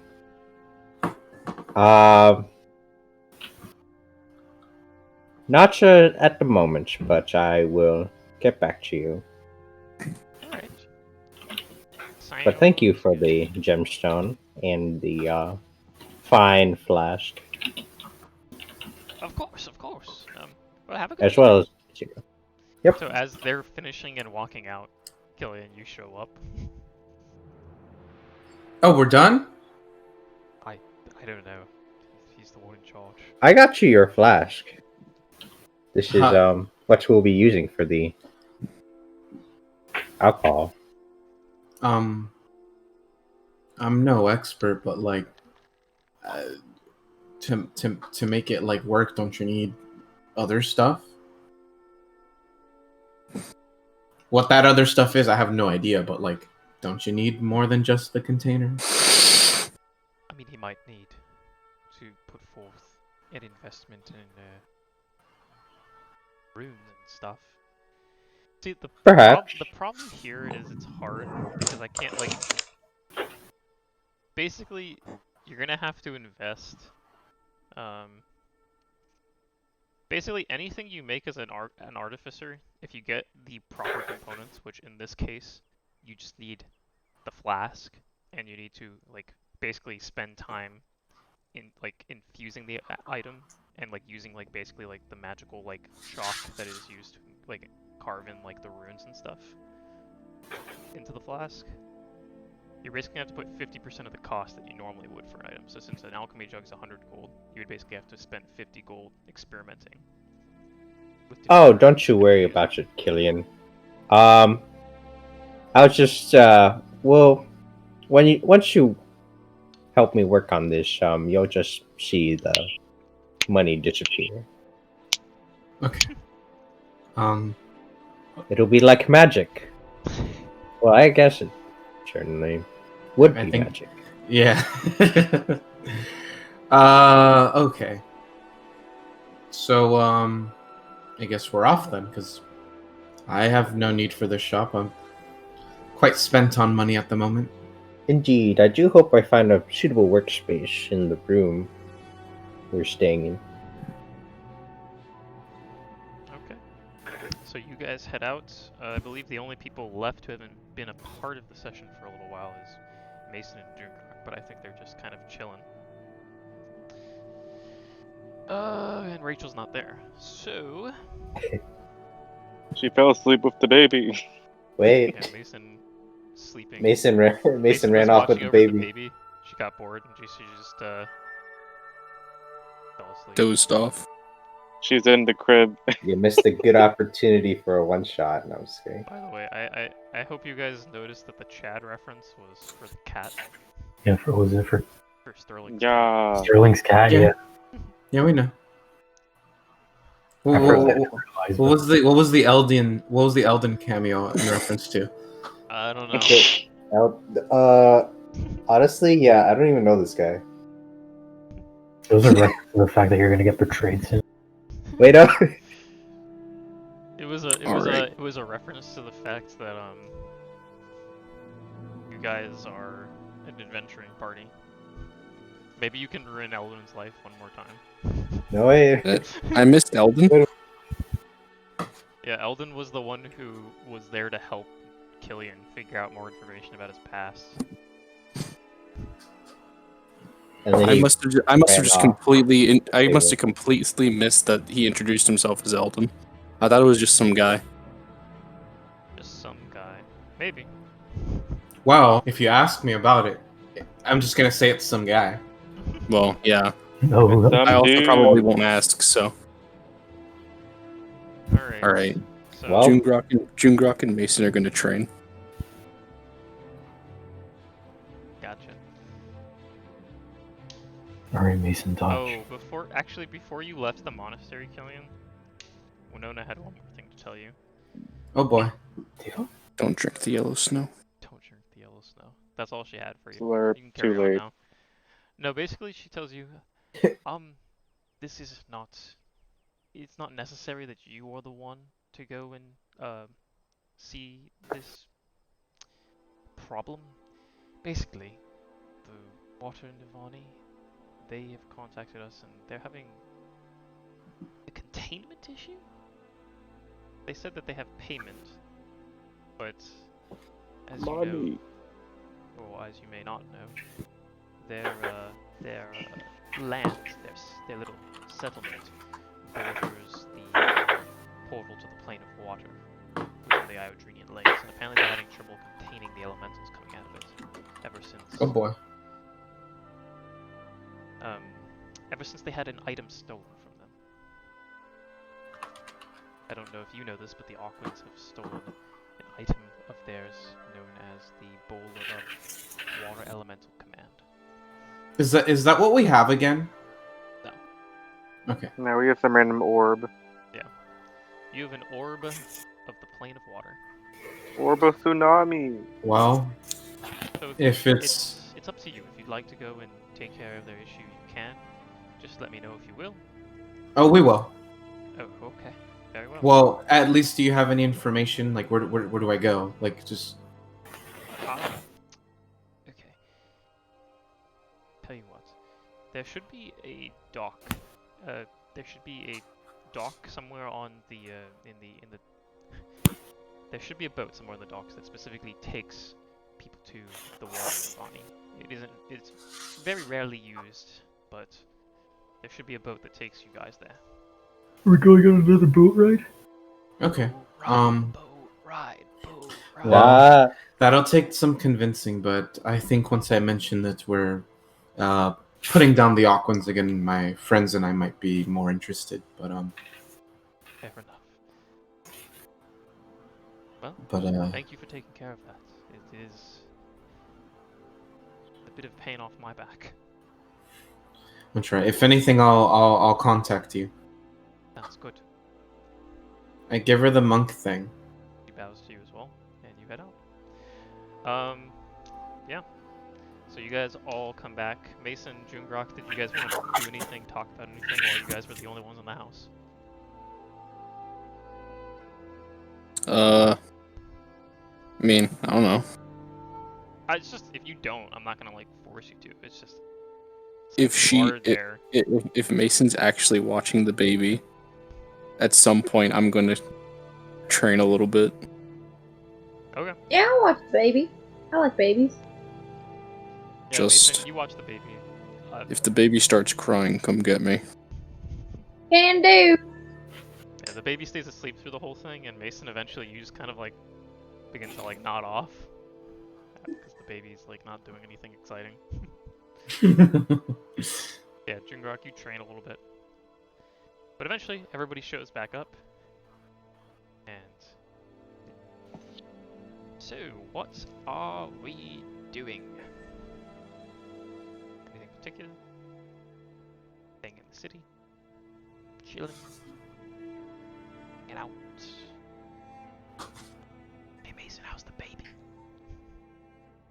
Should probably wake the baby up now. Oh. Otherwise, it'll be up all night. Well, Do they not pets- just wake up on their own? No, they don't. That's wild. Little people are Alright. weird. Jungrak will go pick the baby. wake up the baby. It starts off just like, and it starts crying for a little bit, and then it looks up at you, and he goes, "Ooh." Like almost like stops crying immediately and just kind of looks up, cooing a little bit. All right. Is everyone back now? Yeah, everyone's back except Aloe Vera at the moment. Mm-hmm. So, just since this was retconned, I know this information, right? The information that I just told you. Yeah. Yeah. Oh, also Okay. something I forgot to mention in the session recap that you might not remember because people were drinking that session is Yeah, whatever. People. Winona gave you sending stones, specifically to you, Killian. Bro, what? We got something. Yeah, I was wondering about those, but I don't think I had them, so. Yeah, they're in Killian's inventory. They He took are? Yeah. Yo, what was I on? His- Alright. I normally don't put like items you were given in the session Several recap. shots. I put them in my inventory apparently, so. Alright, so, I hope everyone had an eventful day, but, the abbot has given me some information, or rather, job. It seems that the Water Navani are, having trouble, and in controlling elementals and whatnot, and it seems to be a direct result from interference from the Aquans. There is compensation and whatnot, and we could go, but it's if you guys are up for it, I mean, I'm in the mood to get in the way of the Aquans again.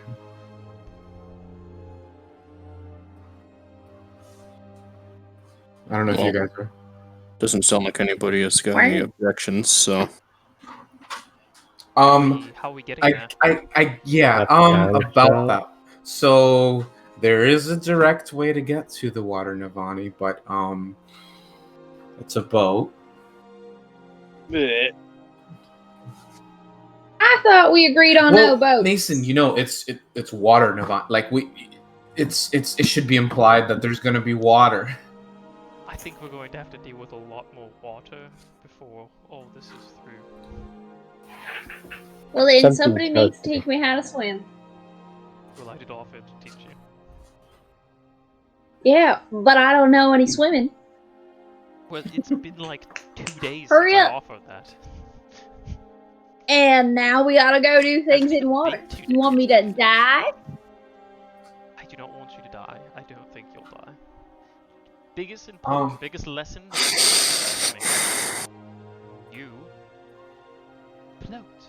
So as long as you don't thrash about when you fall into the water and you just kind of calm yourself, you should float. Have you ever seen me calm in any situation? Also, does she still float with all that equipment? But yeah, we could be compensated, and I'm sure, it's no rush. Like we don't have to leave this instant, but in the The sooner the better, I'm assuming. yeah. But I'm not sure us leaving now or tomorrow is gonna change anything. So it's up to you guys. It is a group decision, and also, what the hell are you gonna do, Salazar? Hey? You come? I'm assuming. Are you gonna come? Are you not? I've wanted to see the Water Navani for like 2 months now. Ah, you're right. Yeah, I'm definitely coming. I don't know what I'll do once we're there, but I'll come along. Well, since we are probably going to be dealing with water, we might want to invest in water stuff. Should we get floaties for Mason? Yeah. Well, you know what I'm referring to. I don't really know the names of specific objects, but specific. Didn't one of you find something? I bought the cloak that I have, but it's like this is more directed towards those that don't like water. Actually, I think Yeah. Kunal already has his little like flotation device thing. That's what it Yeah. was. We found one of them, and Kunal's been keeping it. What about the wall? So what I'd say is, Mason, you might want to prep. Man, I hate this whole adventuring job. And Favorite thing to do. And one more thing, I did say that I would cover the cost of us going to Finlaor, and I still want to go to Finlaor at some point, but I guess since we'll be taking a boat, I can cover the boat. You know, I would have covered the expenses for the teleportation, but, you know, we don't need it now, so I'll cover the boat, you know? We're just going to the Water Navani. Yeah. You know where they are? There's a dock we have to go to, and there's a boat that'll take us directly to them, apparently. Yeah, but So I can... where do you think that the boat's taking us? Where? Not the Water Navani, but like geographically, where do you think they're taking us? Isn't it in the Iodrinian lakes? Yes. We're not going to like Fenlaor by this boat. No, we're not. Okay. It's near Sagia, if I recall correctly. I mean, we can go speak with the abbots for a more pinpointed direction, but I feel like the exact location of the Water Navani, like if we knew, we would be able to mark it on a map. Salazar, didn't you say that they were somewhere near Sagia? It's the fat cat. Yeah. Somewhere near Sagia. Yeah, it's close by to Sagia. That's important. So, yeah, it's could be the next thing we do, you know? I don't really have anything else to work on besides, Well, I'm down to do it. Me and Well, if you Mason need can me- start, maybe. yeah. I don't know if she wants to buy an item or if she wants to taught how to swim in the meantime, but one of the two. Or How both. fast you think you can teach me? I can teach you how to. I don't need to be like good. I just need to not die. I can teach you how to float. How's that? Alright. Can't really teach you how to move from the water this quickly or such short notice. You need plenty more lessons to get good at that. I'm a fast learner. You okay? Are you okay? Oh, you're okay. Alright. So you don't want to get any items related to water, as Killian was suggesting. Nah, I'll take my chances. If I die, I die. Right. I mean, I don't want to insist, but Mason, being able to float might not be enough in certain situations. What if we find more of that armor that makes you float? I mean, I'm not going to force anything on you, Mason, but it's a suggestion. What say you, Alright. father figure?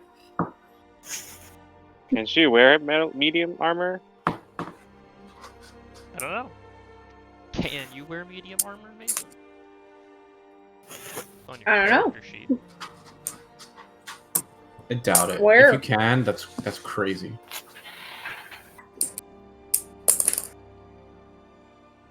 It's going to be in your character sheet to Then the your left. proficiencies. Proficiencies. Yep. Proficiencies in language. That's where it's under. Alright.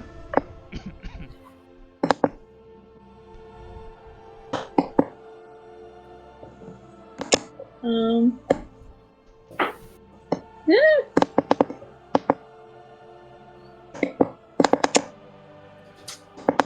I Before have we no leave, idea. Before we leave, I want to go to that the Frost Metal Forge, You got it. but I'm gonna wait until Aluvira gets back. I just checked. You You also can't. got You it. can only do light armor. Thank you. You can only do light armor? Yeah, I'm I gonna knew it. sit. I was just, I was making sure she had her character sheet open. Yeah, I was gonna offer to let her have it. I I'm do. Can't wait. I'm gonna put Leonin on the ground and see where she goes. She starts crawling around. She looks up. Dandy flies to the ground. Since Mason and Salazar are like closer to the door because he's about to go like take her down to the water. The first female face that she sees is Freyla's, so she starts crawling towards Freyla. Great. Ooh. Outstanding. Just as planned.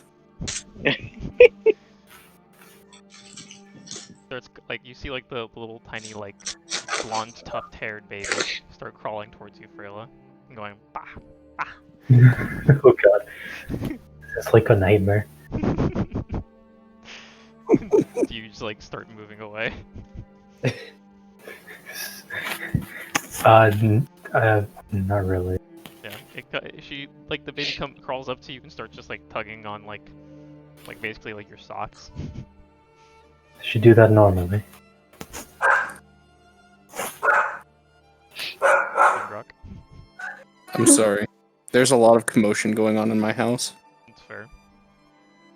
Do you What hear did you say? Victor say? No. No. Okay, I'll have to say it again then. Now, does she do that normally? Well, seeing as this is among the first.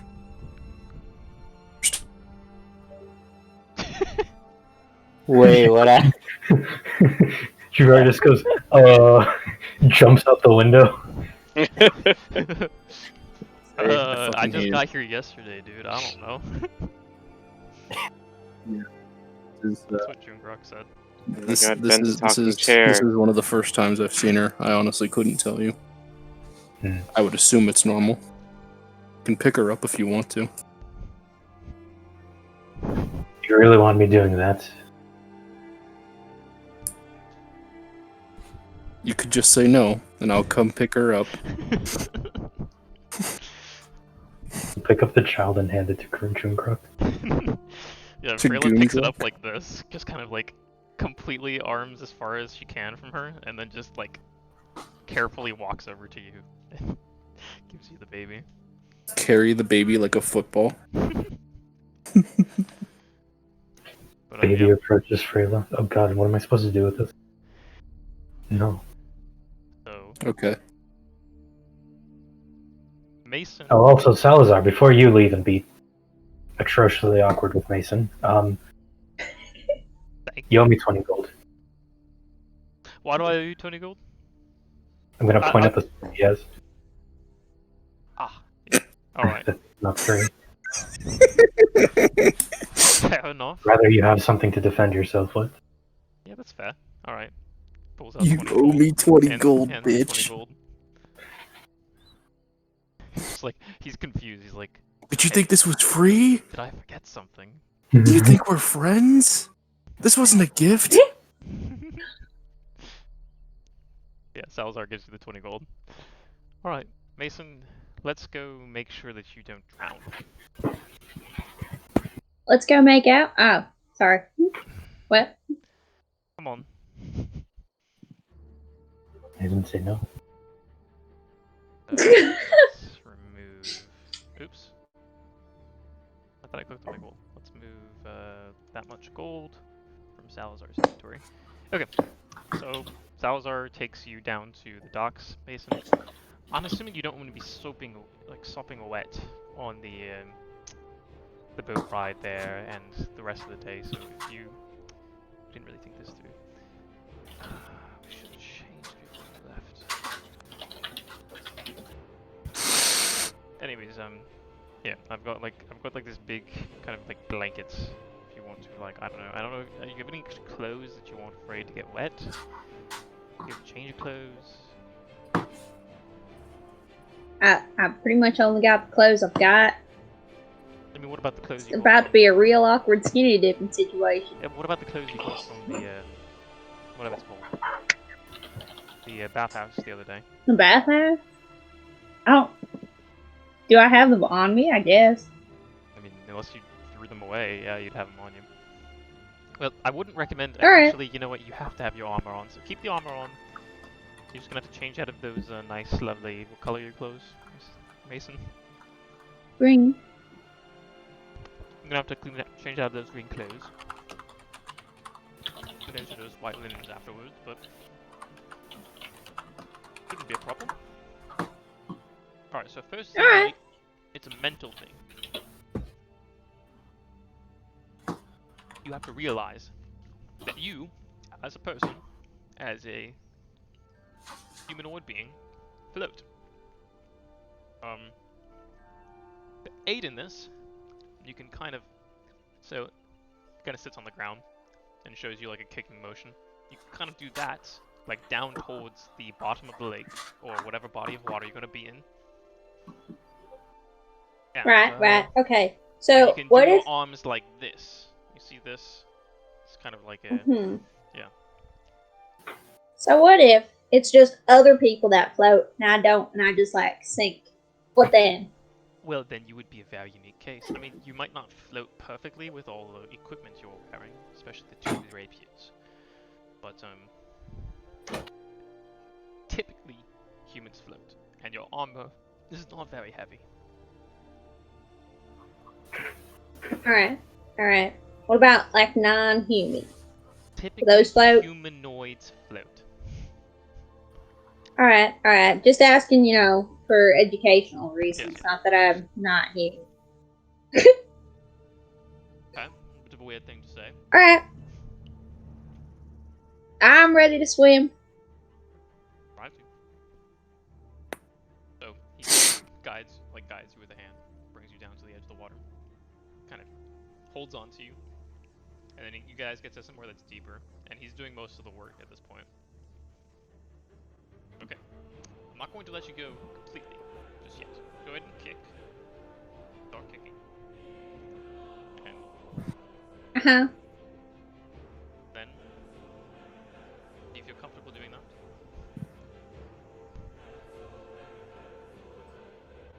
Yeah. Thank you for the very long pause. Very comforting. So now, I was making sure, now testing the I'm waters. going to be right here, so you're not going to drown. I'm going to get you if you start having difficulties, but start doing the arm thing. Okay. Lets you go. Initially, you do start to drift downwards, but once you start doing the arm thing, your head's above water, but the panic of not being able to swim is setting in.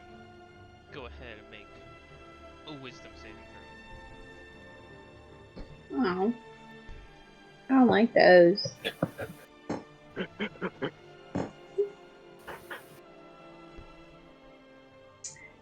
11.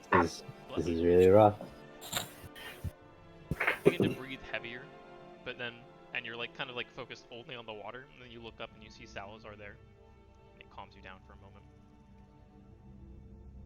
You don't sink. You don't give in to the panic. Mason, you now know how to float. You still have a swimming speed of 0.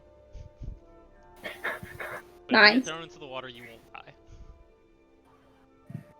Nice. That's always a plus. Sink. Alright. Right, let's get you out of the water. Keep that in mind. Know that it's hot.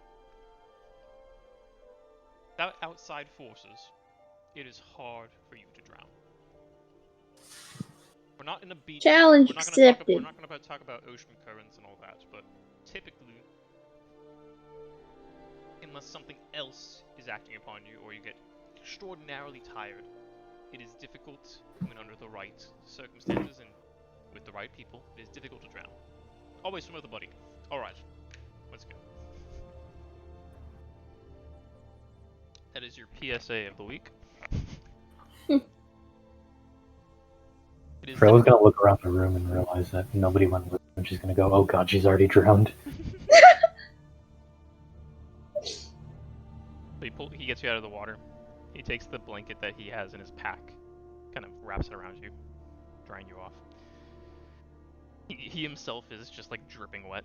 Alright. Then. Do you feel better? Do you feel more comfortable now?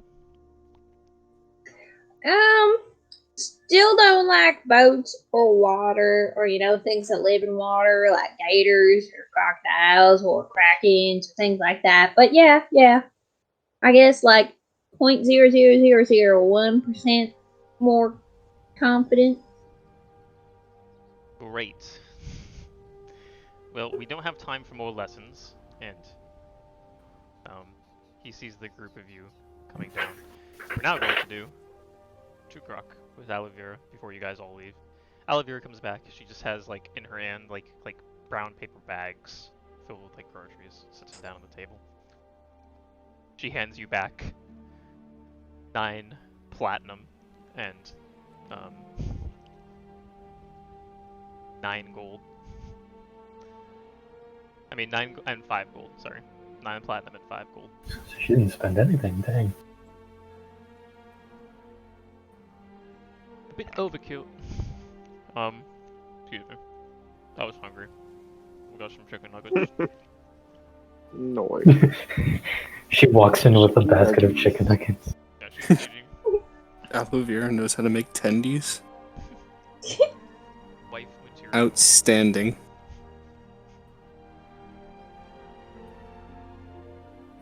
Yes, a bit of an overkill on the money. But thank you. Well, I don't know how much the Feminist Watch has been giving you, but just want to make sure that you have enough.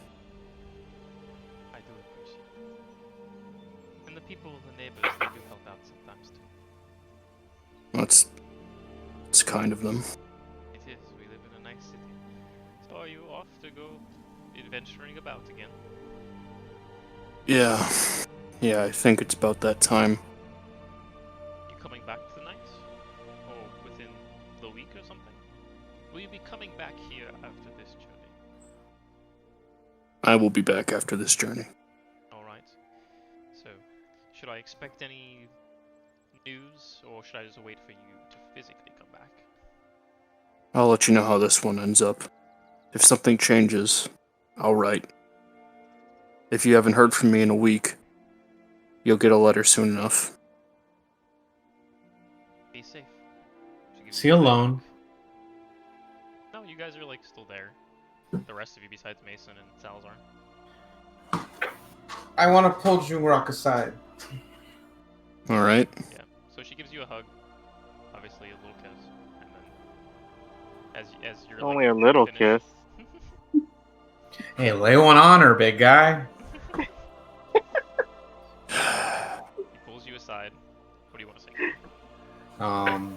So, as you know, I have been raised to the highest rank possible in the Elytrium Monastery. With it comes great power. And with that great power, cool new stuff. So, Thought you were gonna say new responsibilities. Continue. no, that sounds like a good quote, though. Anyways, I was thinking maybe you would want to use these, and I'll pull out the sending stones. Where'd you get these? Well, great power, great responsibility, right? You know what? You're a good man, Killian. And I'll pull Killian close and hug him. I'll take the sending stones. So he knows how they work, right? Like it's just Yeah. He's hugging me. I was like, just leave one with her, and okay. Yeah, that's it. I'm just sitting there being constricted. All right. Well, I'll let you go now. Yeah. How long are we staying here again? Staying where? How long until we leave? Well, we can leave now. We could leave tomorrow. How late in the day? Right is at it then? dawn. Is it nighttime yet? No, it's not nighttime yet. It's like around noon. Well, I actually want to head to the frost metal forge. before we leave Alondror. If anybody else has unfinished business, we can meet back here and leave. Make sure you leave one with your wife. Okay, yeah, I have nothing else to do. And I'll walk over to my wife and I'll place one of the sending stones in her hand. I'm gonna remove them from my inventory. What do I have here? This is one of those sending stones. Forgive me, I don't know what those are. What Well, it's faster than a letter, and it's instant. Faster than a letter. How often can I use it? I think these things work once a day, maybe a couple times a day. I'm not exactly sure about that. Once a day. You're Killian in the background whispering. Once a day. Alright. Thumbs up once a day. Thumbs up once a day. That is certainly faster than a letter. Alright, thank you very much. Well, shouldn't thank me. And I'll point at Killian. You should really test those, see if they're not defective. I'll have you Normal know, rocks. as the highest ranking monk under the abbot at the Elytrium Monastery, these are fully. Try it, Aluvera. Just Yeah. focus on Jungrak and. Well, I don't know. Maybe walk to another room. Walk to another room. She walks to another room, and she holds the sending stone, and you feel yours grow a little bit, like not hot, but warm in your touch and kind of glow, and then you hear in your mind. Hey, looking very cute in your new armor.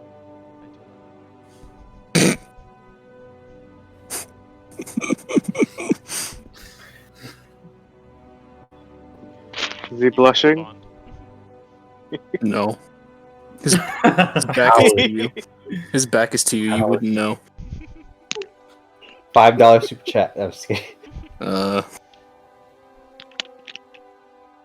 Jungrak merely replies, "Maybe I am Big Floppa."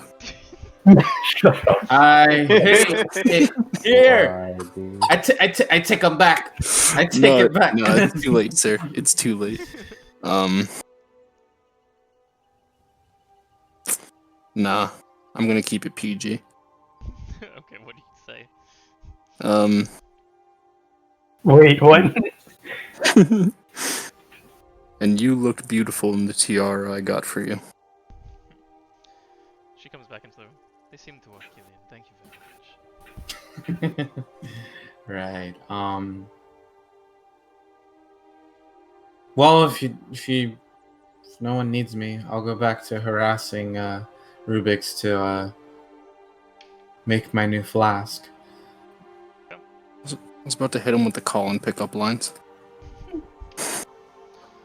Yeah, so you guys... What do you guys... So just Jungrak's going to the Frost Metal Forge, right? Yeah. Right, you make your way down to the Frost Forge. Imogen. And you show up and he's working inside the forge. You see the flames like flaring up, like the little like embers flying off. Big man.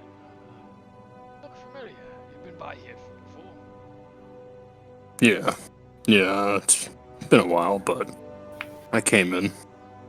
I was interested in, your craftsmanship. Gotcha. So, you thinking of buying something today?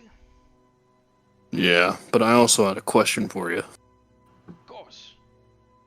Would you be able to take this and I'll put my star metal longsword in front of him and would you be able to enchant this sword or would I have to, buy one of yours? Freshly made. Yeah. The beautiful craftsmanship they have over at the Star Metal Forge. I can do something. Cost you about 50 gold. And you'll be without your weapon for at least a day or two. I'll have to do that another time.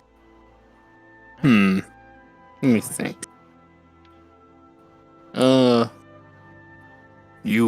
Do you make any armor with this frost metal? Shields, armor, bracers, any of the such? I do make bits of armor and shields. Is the one you're interested in? Well, I'll show him my beat up shield. Yeah, falling apart at the seams. It gets the job done, but I should probably be using something stronger. I see. Well, I can get you a new one. I can melt down these materials. It'll cost you for your own. I can melt down these materials and make you a new one. Frost metal, I assume. Yes. Yeah. Or you What- can just what buy if- one outright.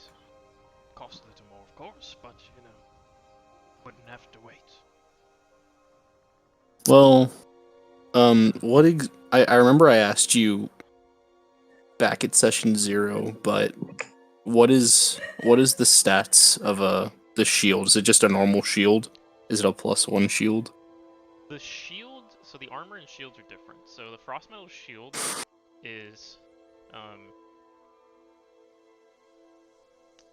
basically, what the frost metal shield does is, every time you get hit, essentially it charges up one of the runes on the frost metal shield. And once there's been, like, it reaches 3 charges, it imbues your weapon with a bit more ice magic. So it would make sense for me to have one, or to have both of them imbued with frost metal magic. Yeah. And what about the armor? What about Like, the armor? is it a full set of armor, or is it an armor piece? It'd be a full set of armor. And what is it basically? Is it like plate mail? It's various different things. So he's made like armor sets of every different style except for leather. So it's just heavy armor. Yeah, it's heavy. It's heavy/medium armor. Well, if it's medium armor, I still get my dex into it, so that'd be neat. Yeah, so there's just no light armor specifically. Does the frost armor work the same way as the shield, or is that specific to the shield? That is it's the same as the shield. If I got both of them, would they stack with each other or no? I would have to consider that more, but Okay. probably. How much for a new shield? 110 gold. All right. You and how much for that armor? Actually, if I were to leave this with you and I point to the adamantine, could you imbue this into whatever armor set you could make so I could have this and the frost metal? I could. It'd take All right. a couple days, but I could do it. That works for me. That'd only be about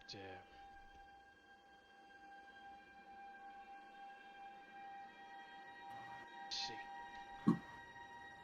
It'd be about 100 gold to imbue that specific armor set. All right. At So appreciable 200 gold for armor and a better shield. I'd love to leave the sword with you, but I'm afraid I'm gonna need it. no worries with that one. Alright, you got yourself a deal. And I'll take off the adamantine chain vest. I'll hand him my shield. So it's just if you're handing him the shield, then it's just he's not gonna like take the time. Yeah, I to, know. like, It's gonna be. just 100 gold. So it's Oh, just 100 gold? Yeah, just 100 gold for the shield, and then 100 gold for the armor enchantment. Alright, But sounds you good. do not have the adamantine armor at the moment, Yeah, I know. but you do have the frost metal shield. So basically, how it works is, Oh, so I'm trading him the shield for the other one. well, sort of. All right. You're just getting 10 gold off of the crossbow shield, so it's 100 gold instead of 110.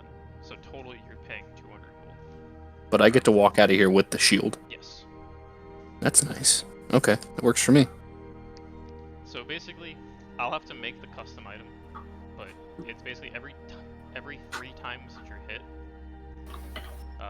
it charges up some like frost magic, and then you do 2d8 of frost damage All right, on the next hit. sounds good to me. Reverse So I've got the frost metal shield. It's just the same stats as a normal shield, except with that effect, right? Yep. So then I'll just leave the shield equipped. Yep. All You right. got it. I removed the gold, unequipped the adamantine armor. I'm ready to go. Pleasure doing business with you. Aye, same with you. And head out as he begins to like inspect the adamantine armor. Eventually, for the rest of you guys, Mason and Salazar do show back up. Salazar soaking wet, but Mason having dried off a lot more. Her hair kind of up in a bun so it didn't get wet. Just kind of shakes Are off. we ready to go? Jungrak shows back up around the same, like not exactly at the same time they do, but around the same time that they do. After going on his little errand. I don't know. Are we ready to go? Do you need to dry off or something? The sun will dry me off, probably. Maybe. It's a nice day out. Do you need to change? Don't you? I guess I could. Alavia, do you mind if I use one of your rooms to change? Oh, right. Not at all. NPC. I had a major fucking brain fart. I'm like waiting for Alavia. Oh, I thought you were to asking respond. me. No, I said Alavia. I should have said Jungrak to make it easier on myself. But, like, Okay, well, fucking not at that all. brain fart. Do it. Full send. So he goes into your basically your back room, closes the door, changes into like the linens he got, puts the armor back over it, comes out. There you are, Mason. You're welcome to go as well, I assume. Alright, I'm gonna go change, come back out, and since you're both wearing like the white linen, I'll just be like, look, we're matching! How cute! Yeah, cute. It looks so cute. Absolutely. Alright, let's get going. So, you guys begin to head out to the docks. You make your way down to the boat, and there is a ferryman who has like, not like a makeshift raft, but it's not like a full sailed boat. It's like basically like a nicer rowboat. And you approach him. And he's at the part of the dock that Winona told you to go to. Mm-hmm. Kind of looks up. He's a kind of strong built but older gentleman. Kind of looks up with you with like one eye like kind of like a little bit closed. Kind of a lazy eye. What can I do for you? Young people, you youngins. You gave me another boomer. Greetings, sir. And I'll do the little monk salute. The abbots of the Elytrium Monastery has directed me and my friends to assist the Water Navani. And I was told we could, what's the word?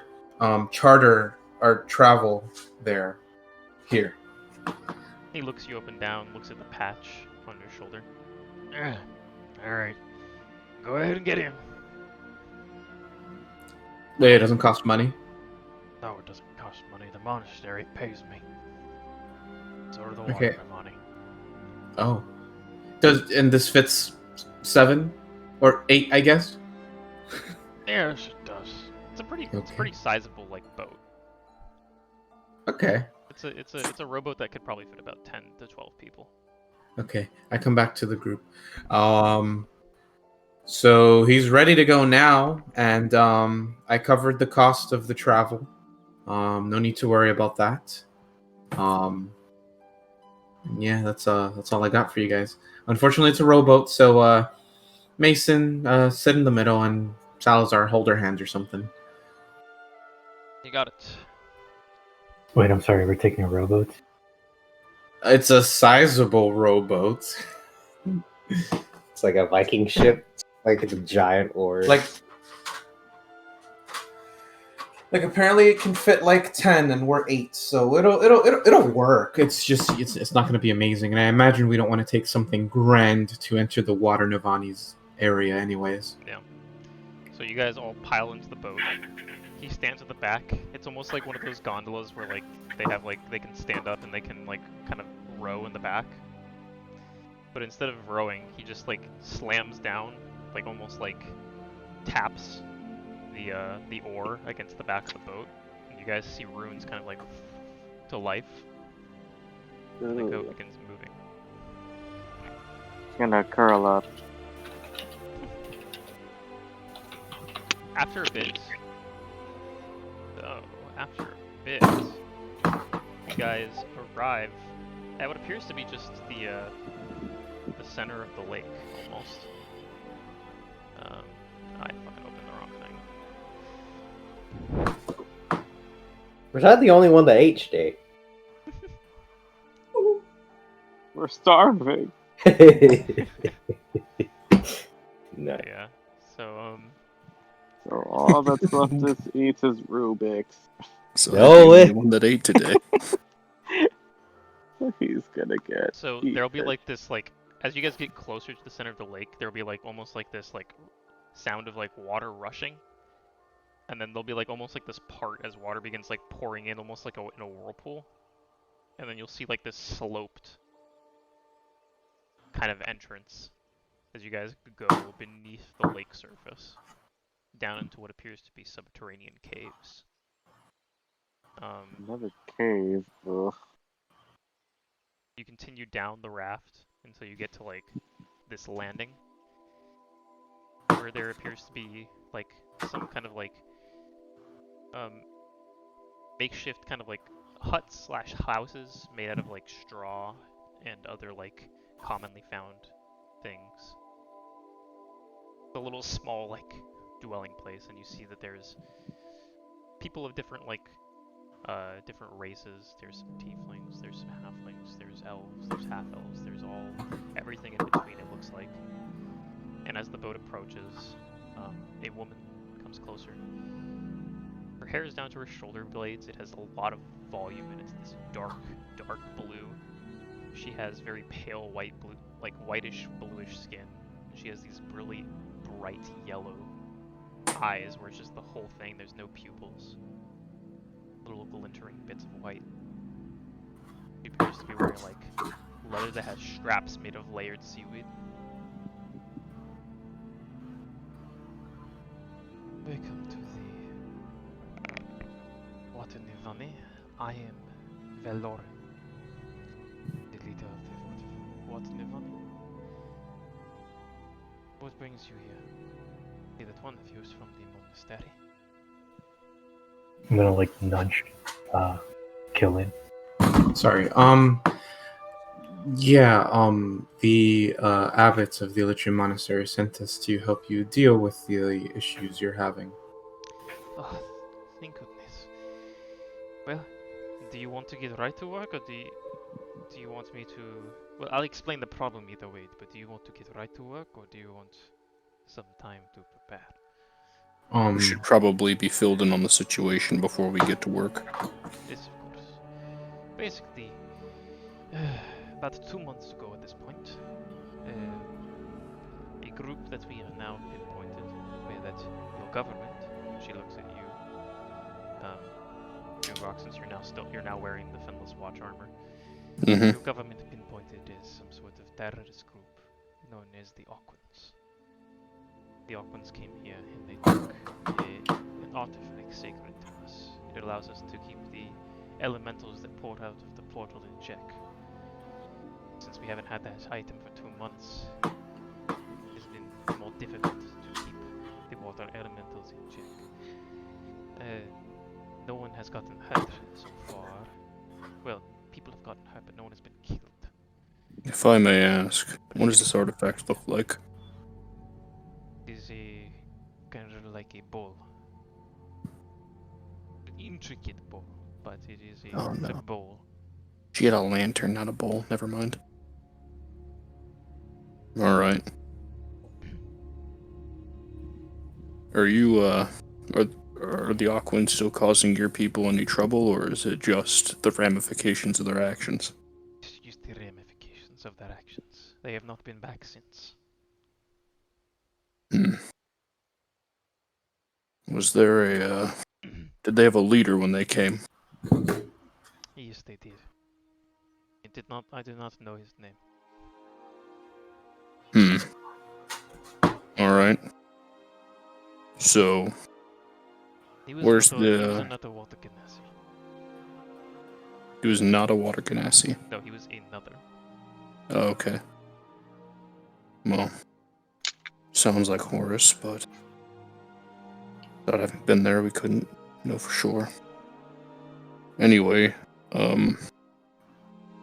so you're getting, I'm assuming, attacked by water elementals that are just coming because there's nothing to keep them in check. Correct. We are hoping that by defeating a few of them, it might make them less bold.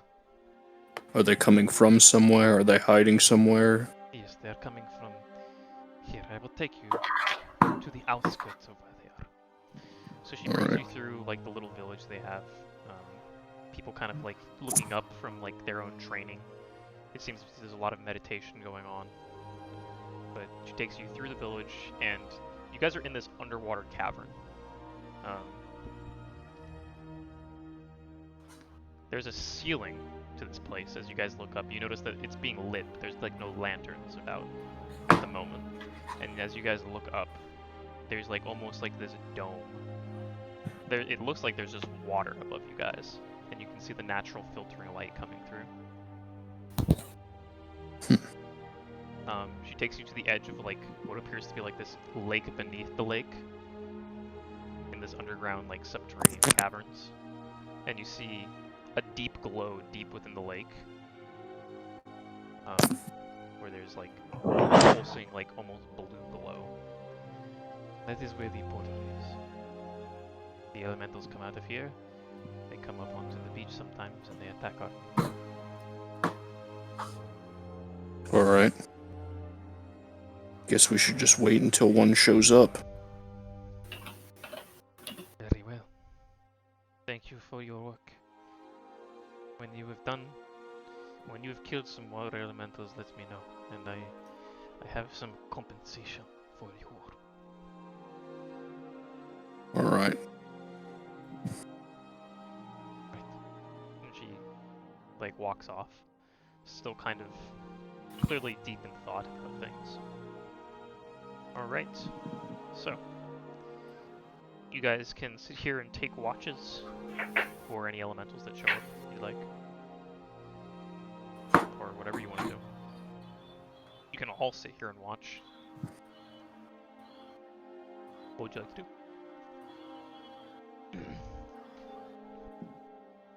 Yeah, I Yeah. want to take watches.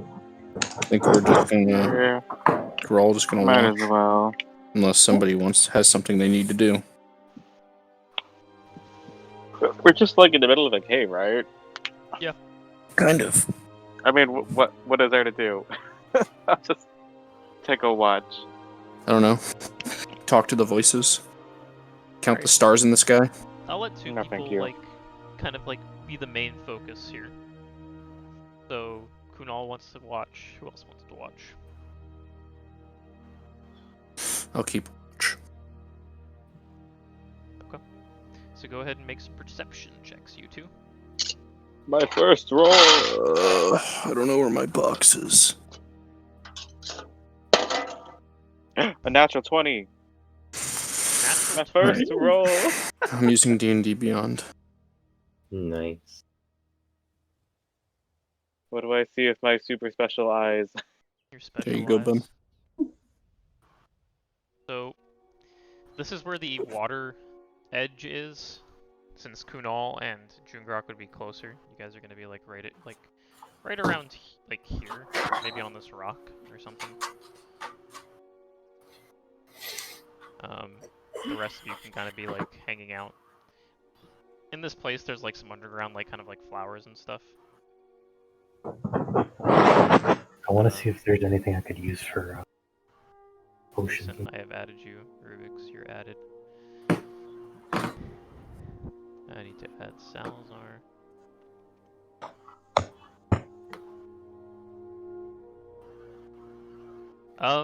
Anything you can use for what? Potions. Potions. Go ahead and make a survival check.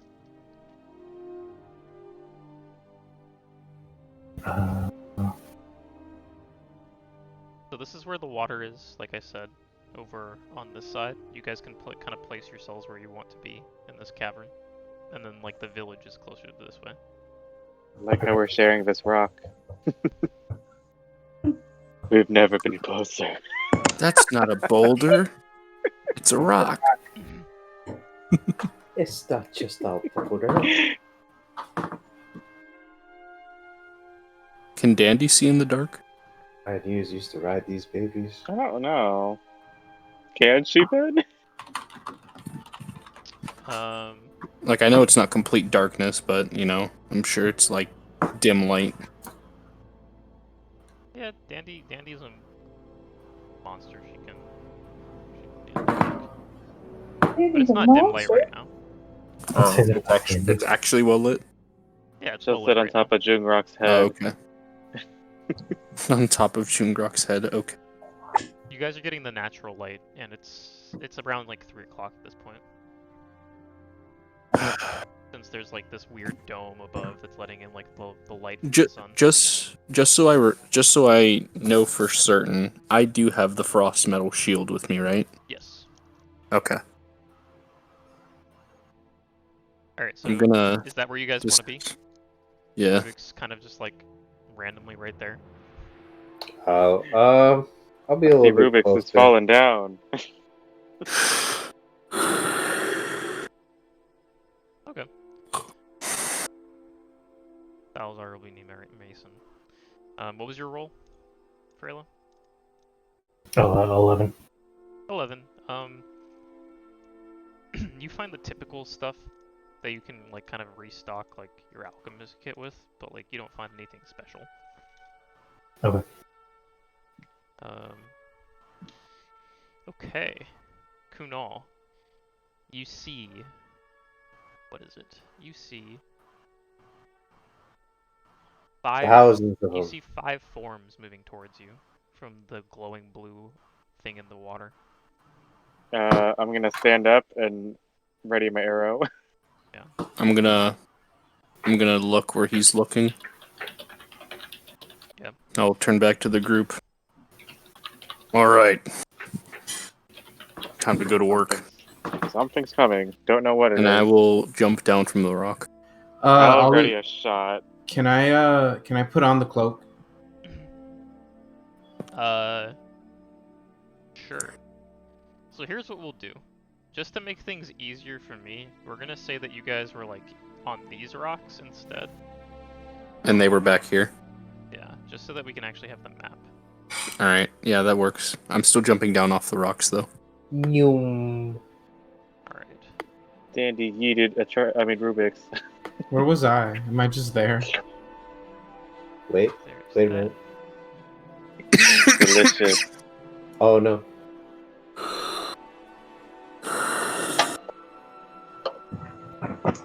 Oh my goodness.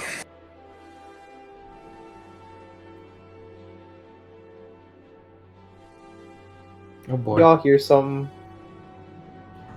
Alright. Oh, So, I don't like that. we will now I don't add like whatever's people's, going on here. we'll now add people's turns. Yeah, we can add ourselves. Yeah. I don't think you can add yourself to the turn order, but you can add your number in once I put you on it. Sounds So everyone good. go ahead and roll initiative and add it to the order, and I will do do that for Salazar and the elementals. Come on! Yeah! Eels. A low Alright, roll. escalators, Let's go. escalators. Ooh. Yeah, baby. Oh, that's a We're natural rolling one. initiative. The duality of D&D. That's what I've been waiting for. Alright, hold on. Ah! I'm gonna Okay, grab a drink. That's a 5. Poggers. Are you kidding me? That is amazing.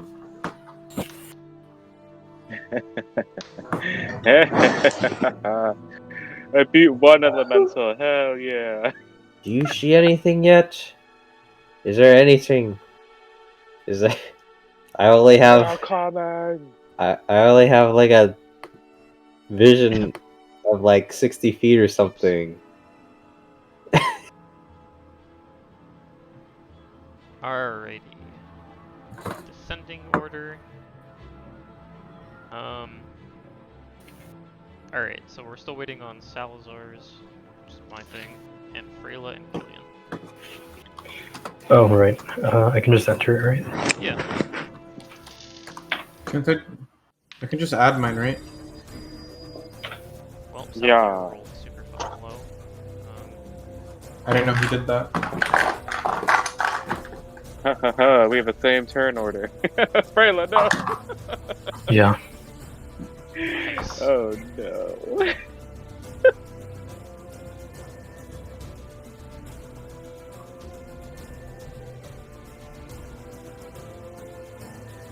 We killed the big mama. Do you I think? rolled pretty low too. Okay. Alright, so Mason, you're up first. So the way things work is if you can't make it to the enemies, you can place yourselves in their path and then ready an action. It's up to you. Okay. Can I get it?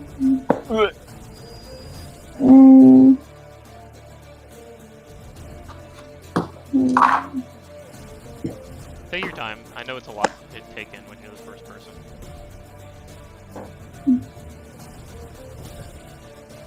Okay. I guess I'll just move I can't hear you. over here. Oh, sorry. I guess I'll just move over here. Okay, what are you And- readying? You can ready an action and a bonus action.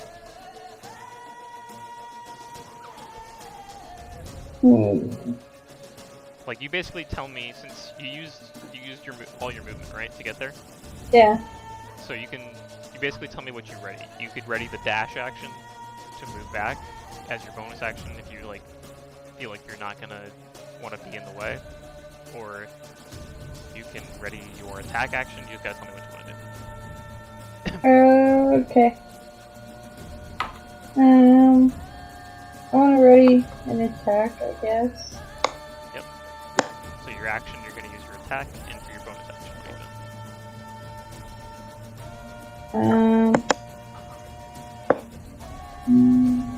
you have a lot of options as a rogue. Only use your bonus action. Okay.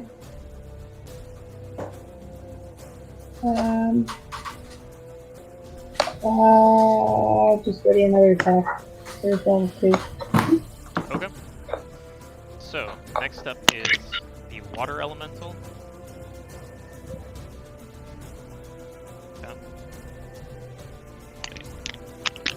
Yeah. Okay. So the Water Elemental moves up to you, and you can go ahead Wonderful. and unleash your attacks since you readied them. Cool.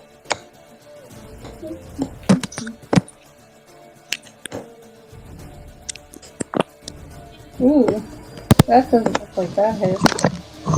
That's an 11 to hit, so I'm gonna say that misses. An 11 to hit. Yeah, that misses. So your Alright, first attack second one, here we go. misses. There's your second attack. What is it? Ooh, I am not rolling very high. That's 13 to hit. 13? Mhm. Like 1-3? Yeah. That unfortunately also misses. So you whiff, I'm and just- water elemental is gonna Disengage. No. get your thing. Abort mission. Abort. Take the money and run. Alright, it's going to attack you with one attack first. Can I use Uncanny Dodge? Or does that not count? What does Uncanny Dodge do? When an attacker that you can see hits you with an attack, you can use reaction to have the attack's damage against you. Well, you gotta see if it actually hits first, because the first attack, Oh, okay. the 13 doesn't hit, right? No. Yeah, so the first attack misses. And the second attack, you managed to, like, roll out of the first attack's way, and because you rolled too fast, the second attack comes down right where you were. Wonderful. You missed. Both attacks miss you. Okay. Wig. Getting lucky this time. So this one is going to... That's too far. It's gonna dash. This one right now. This one. So it's going to move up here. Actually, Oh boy. did it have more movement?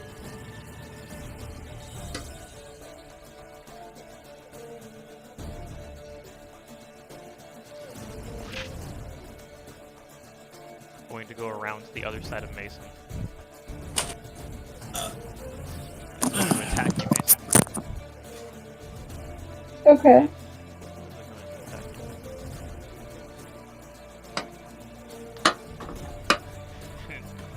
Mason, oh wait, sorry to get the advantage. Just kidding, Mason is not super slippery. That is a 22 to hit. Yeah. Alright. No. Oh no. Huh? So now you can use your reaction, if you'd like. Okay. So you would take Yes. 18 damage, but you take 9 damage instead of bludgeoning damage as it. And kind of slams down at you with like a wave of water. It doesn't, and pulls you inside. Not again. Wonderful. How many times? Alright. Oops. I didn't mean to move that. Just want to see which one's next. Alright. Don't forget, it's very hard for water to kill you. Oh boy. This one's gonna move up towards you, Killian. Attacking. Mason's boxed in. Oh, Oh, God. wait. So, it tries to kind of grab at you, but you've seen the way that it attacks, and you just kind of twirl out of the way. Alright, that is that one's turn. Alright. Now it is your turn, Killian. This is quite a pickle, isn't it, Mason? And garbled in the water. So I'm going to do my weapon attack once on. Can you color code them again? Sure. No, This one's blue, and this one they're all blue. is blue. Okay. I'm gonna do. Where's the pink one? I'm gonna this use one my is blue, action to do a and that weapon one's attack teal. on red and blue. Okay. What's my to hit? It's a +8. So it is a 16 and a 17. 16 and a 17, both hits. Wonderful. They both do. Oh, it's both 6s. They red and blue each take 11 damage, Alright. and I'm gonna apply stunning strike to both of those.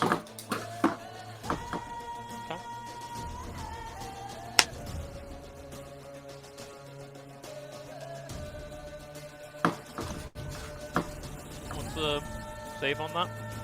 15. But what? What is it? Con.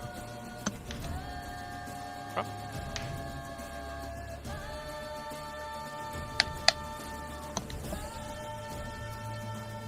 So this one gets stunned. So does this one. So what does that So- mean? Can it still grapple Mason? Like what's going on? She's still stuck inside of it. Can I use my bonus action to pull her out? Sure, go ahead and make a strength check. Oh, bitch. Believe in the heart of cards. So you You got luck. I rolled a 3. okay? So 1. But I will use luck because this bitch is gonna die. What? What was that? That's better. That's a lot better. 11. 11. Since it is stunned, you're able to pull Mason loose, and Mason, you're back in your square. Drenched and soaking wet, but you know you're not inside a water thing anymore.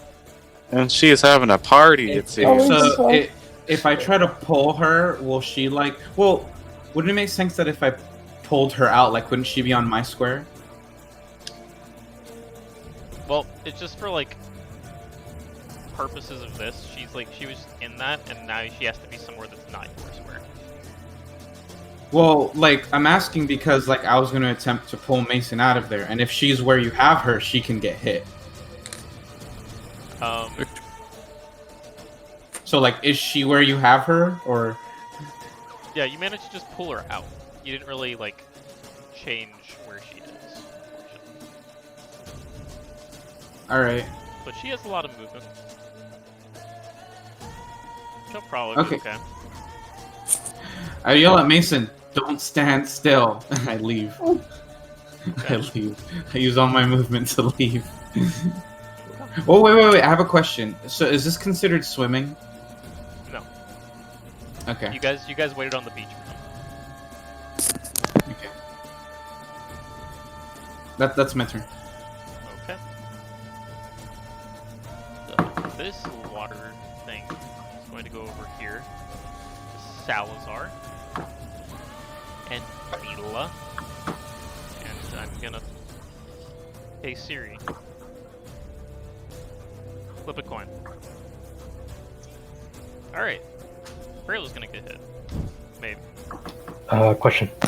Man, Since we saw them coming, could I have empowered my weapon beforehand? Sure. that elemental hates women.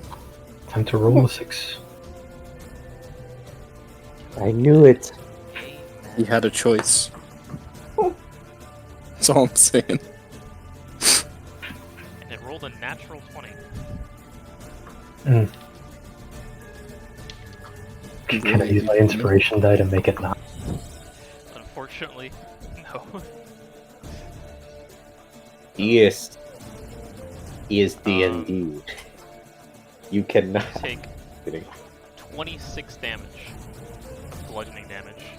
And you are pulled inside the creature. Sal just sees you. He's like, oh shit. Alright, Jungrak. So for the purpose Alright. of this, you're grappled, so you can still attack if you wanted to.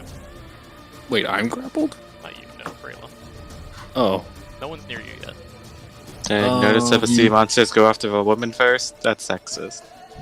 Hey, wait. So, Tweedledee and Tweedledum are stunned, right? Yep. Does that mean I have advantage attacking them? Yes. Alright. I'm going to run myself right to here. It might make. I don't know if any of your maneuvers care about that, but they also automatically fail dex and strength saves. Well, I don't have any dex yet. Also, I don't think... it doesn't matter. I can't do those. I'm going to attack red. Okay. And I get advantage, right? Yes. Is it stunned? Okay. That is 17 and a 14. Does a 17 pre-mod hit? Yep. Okay. I'm going to use distracting strike on this guy. No point.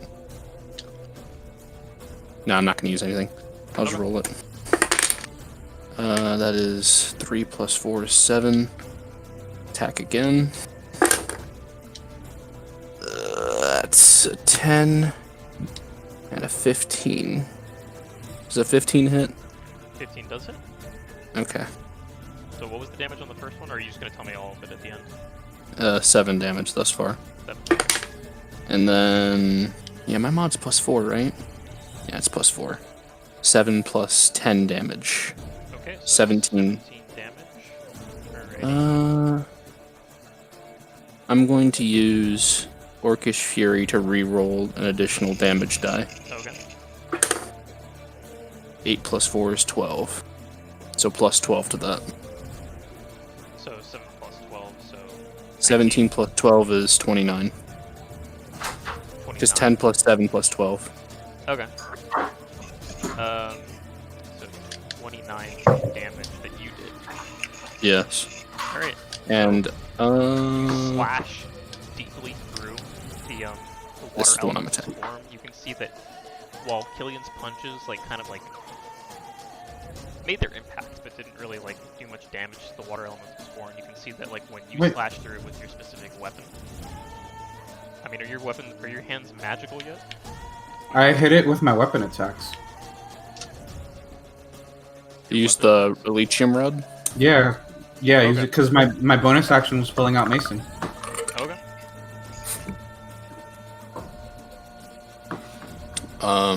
Is there any space between where I'm standing and where Mason's standing?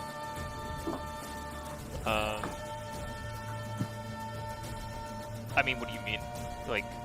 I'm gonna try and go back to Mason. Okay. Yeah, you can do that.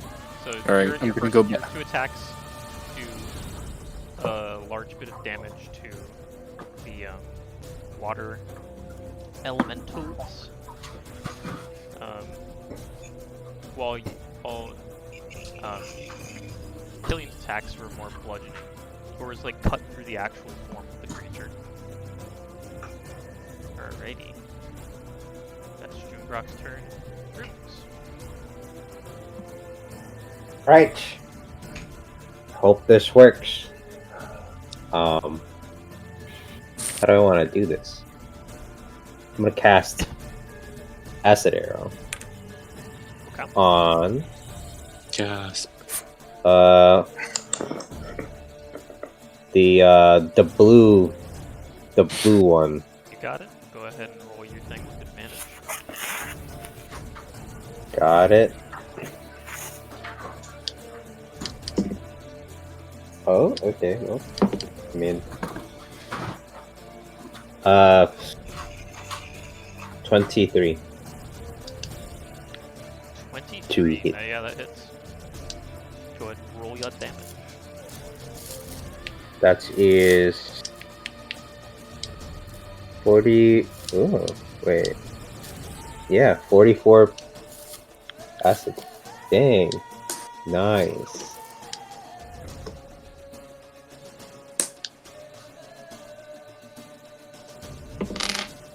Oh, How much? well. Sorry. I'm rolling now. Okay. Let's see. One of them is 2. One of them is another 2. Going great. Poggers. Another 2 and another 2. Alright, so that is 8 this turn. And then 2d4 on its next turn. Alright. And then I'll also use my class feature to add an additional 4 acid damage. Okay. So it is 12 acid damage, right? Yeah. So you guys see Rubyx, and almost reflecting off of his mechanical eye, there's this greenish, almost sickly hue as he almost expands out from his robotic hand and his normal hand out this thin kind of bolts of green energy, and he like pulls out his hand and it launches towards the creature and it slashes through one of the ones that's flanking around Mason. And like the water of this water elemental turns like a sickly green. And you do 12 damage to it. Alright. Yeah, boy. Freyla, you're up. You are within the water beard. Does that mean I automatically hit it when I shoot out an arrow?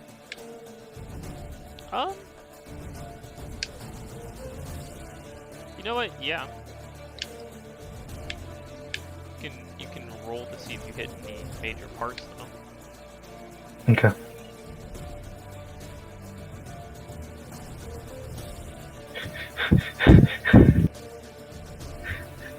No, no. You rolled a 1? Is that what you said? Yes. Okay. Go ahead and roll the damage for the water weird.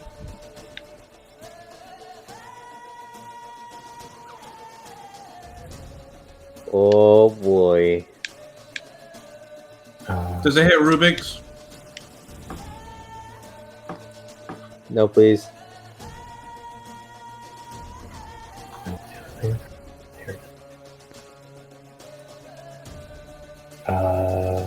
10 damage total. 10 damage total. Alright. 4 of which is frost. 4 of which is frost. Okay, so you shoot the arrow out and like it freezes around like your area, and it freezes a little too close to you, and you actually take the 4 frost damage yourself as well. Alrighty. I'll take another shot, I guess, if I can. Okay.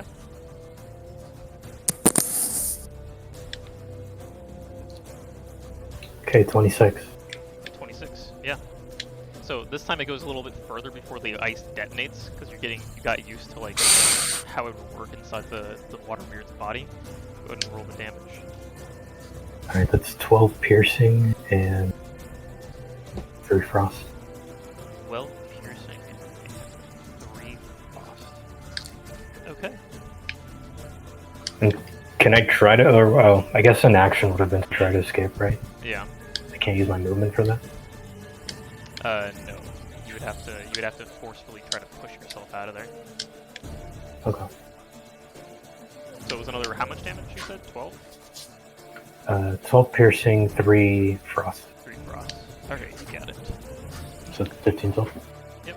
So that you can see the elemental freezing from within. Salazar. What is Salazar going to do? I haven't looked at his character sheet in quite some time. Well, not quite some time. Yeah, now.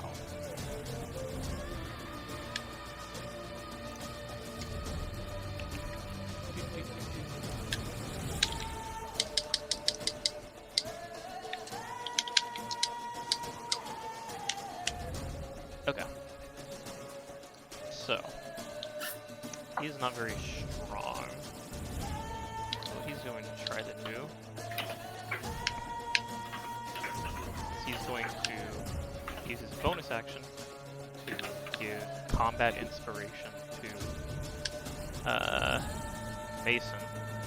Oh wait, no. He's going to give it to Kunal because he's next to him in turn order. And he's going to use Thunder Wave on the creature to try and push you out, basically. So that is going to have to be a con save by the creature. No. So it's going to take 2d8 damage.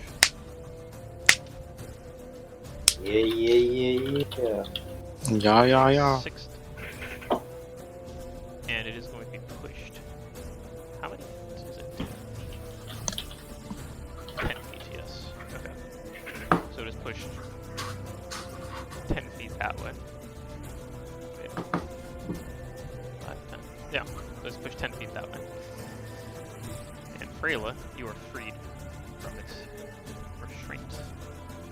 Yay. Kunal, you have your combat inspiration. Ooh, baby. Which, something that I guess I should make you guys know is that his combat inspiration allows you to add your damage to a weapon damage roll or an attack roll.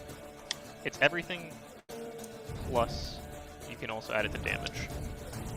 How much damage did Freyla take? Freyla took a significant amount of damage. Okay, Danny's gonna fly to her and use a pollen die to try to heal her. You got it. You can also run over. Yeah. You heal for 12 health.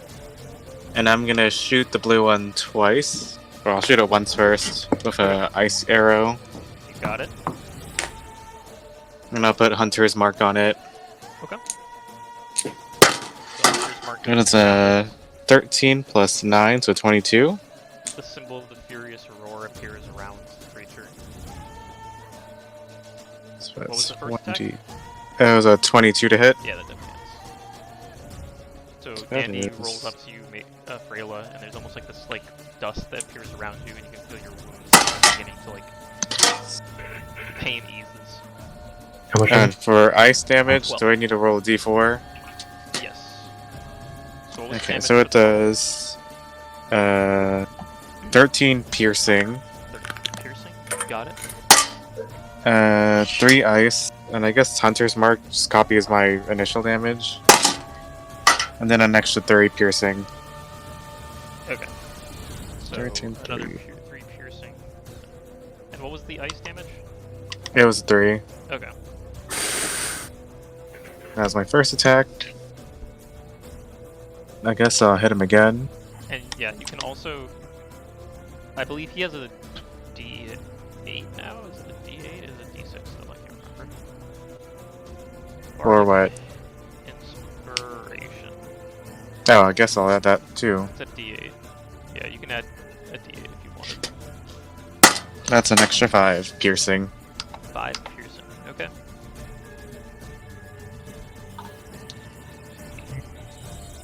So you're gonna attack it again? Yeah, I'm just trying to tally my damage real quick. You got it. Okay. Another frost arrow. God. That is a 16 plus 9, 25. 25. And so you're attacking the blue one? Is that the one that's Yeah. poisoned right now by you, Rubyx? Yes. Okay. So you notice this one's green. Ew. If you, continue hitting it. I guess I'll target the... I mean, I already rolled a hit. Might as well. Okay. So that does 8 plus 6, 14 piercing damage, plus another 3. So 17 piercing damage, and then another 3 frost damage. So how much is that? 17 piercing and 3 frost. Okay. So the 2 arrows freeze over the sickly green water, and the elemental's form begins to shift and then crumbles, and it's just a pile of green water now. That is that one done. That is my turn. All right. This water weird is going to go up towards Rubyx, moving at breakneck pace, and goes to attack you. Oh no. And that is going to hit.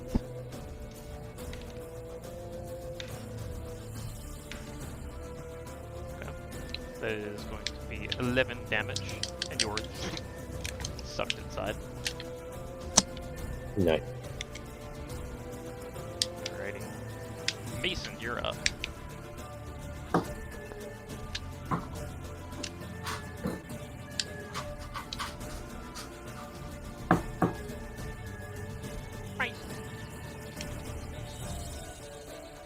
I can't hear you, Mason. Miss Rachel. My bad. I shall attempt to hit Okay. Which one? the one that I moved next to. Oh, we killed Blue Boy. Nice. So just so you know, you're moving out of 21 to the hit. other thing's area. So are you okay with Am that? I? Yeah, I am? you were here, then you moved here. No, I was. I was here. No, you were there. You were definitely I was buddy. there? Oh, well then it just never updated online. My bad.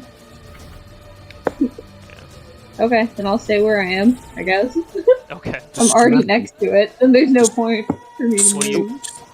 You gain Can disengage, can't you? If you manage to hit this, you can disengage and move somewhere else. Yeah, but I was moving there to hit the one that's right there anyway, so it doesn't make a difference to me.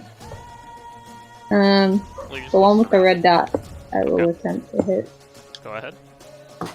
Is 21 hit? Yeah, definitely hits. So now you have Cool. disengage, so you can move wherever you want if you want to get out of danger space.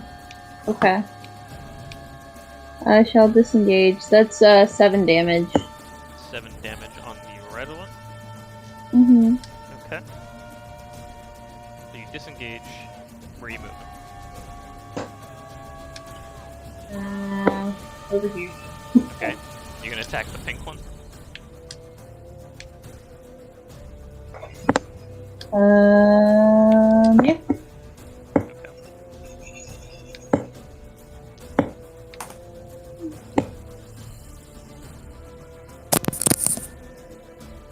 Does 22 hit. 22 does hit. Cool. Slash at the Cool. first one. Since your weapons are not imbued with any kind of magic, it doesn't hit as hard as you would have liked it to. Second Mhm. attack lands on the pink water elemental, which is not actually pink. That's 8 damage. 8 damage. Alright. So you do your damage as you slash through it. You still have some movement. You're allowed to move away because you also get disengaged from this creature now. Cool, cool, cool.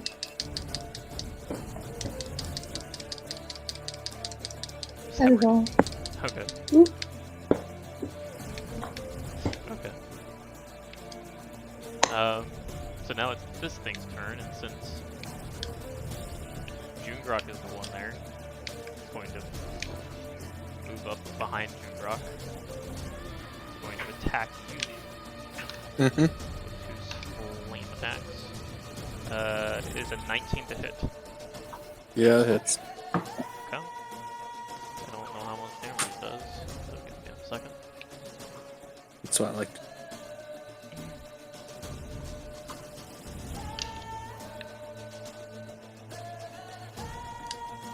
So you take 12 bludgeoning damage on the first attack, Mm-hmm. and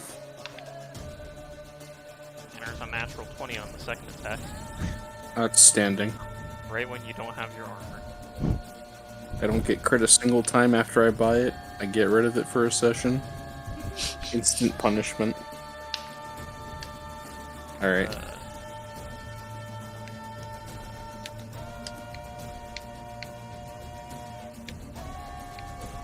Did you say I had to be hit 3 times before I can Yeah. get the magic? Okay. Alright, so that first hit did however much damage I said, Uh-huh. and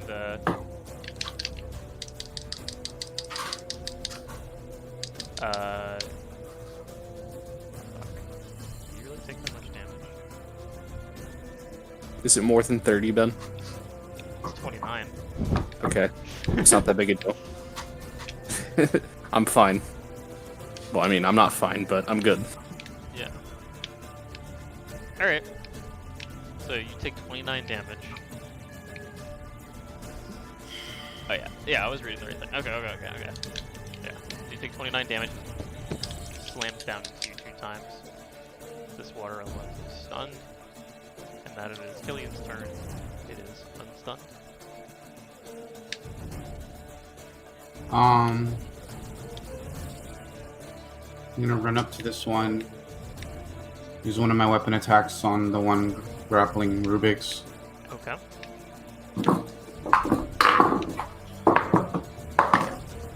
It's 26 to hit. 26 to hit. Yeah. Yeah.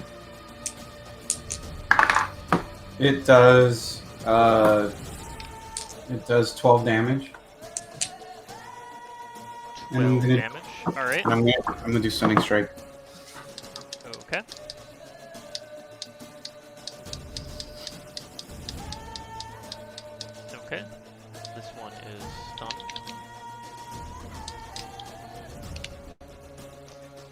class features. No, I'm marking off the key point.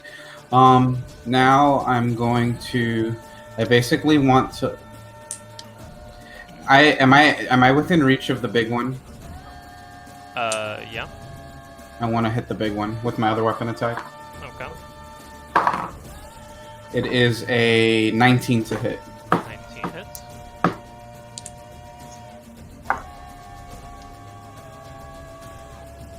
It does 10 damage. 10 damage. Alright. And I will do another stunning strike. Okay. Alright. This one passes the stunning strike. So Okay. there's a slap with the Elytrium staff on the first one, slap onto the second one, and it damages both of them, but one of them is stunned. Alright? Okay, I'm not done. Yep. And then I'm gonna run this 25 feet to this bottom one. Okay. I guess he gets the opportunity attack if he wants it. Okay. 19 does hit, I suppose. Can I use luck? Sure.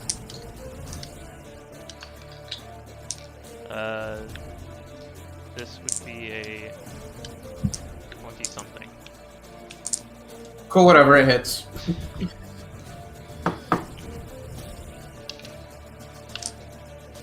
So you're gonna take 11 damage.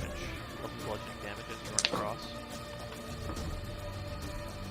Okay. Just got slapped on your back. Yeah. And then I'm gonna do my bonus action unarmed strike on the pink one. Okay. It's 24. 24 hits. It's supposed to be 7 damage, 7 damage. Alright. and that's gonna do a stunning strike as well. Okay. This one does pass. Fucker. Ugh. How many more of those do you have? 1. You gotta stun the big guy. I just tried. Yeah, I know. That's all I got. Alrighty. So. Well, actually, twice. I can move away, but he does get an opportunity attack, and I'm gonna. I have 10 feet of movement left. Is that enough to get like behind Salazar? You could go next to Salazar. Like there? Yeah. Okay, yeah, I'll do that.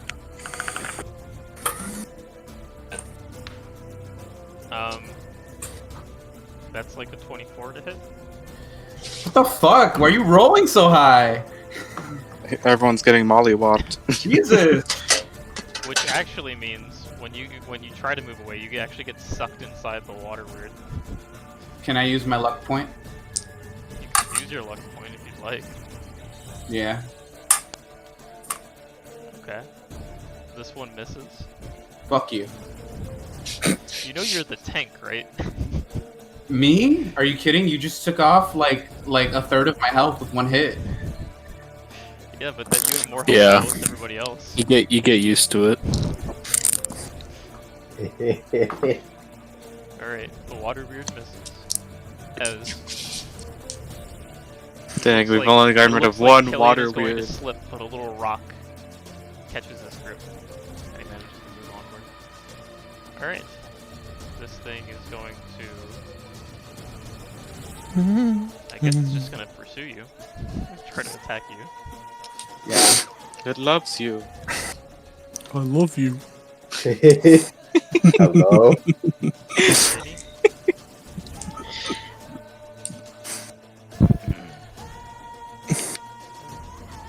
Maybe that was a little too strong, Patrick. Okay.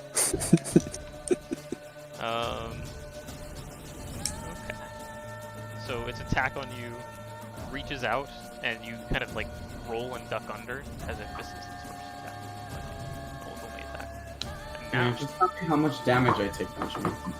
it's Jungrak's turn. Alright. really weighing my options here. All right. All of the water elements, all of the other water elementals except the one like that has Rubyx is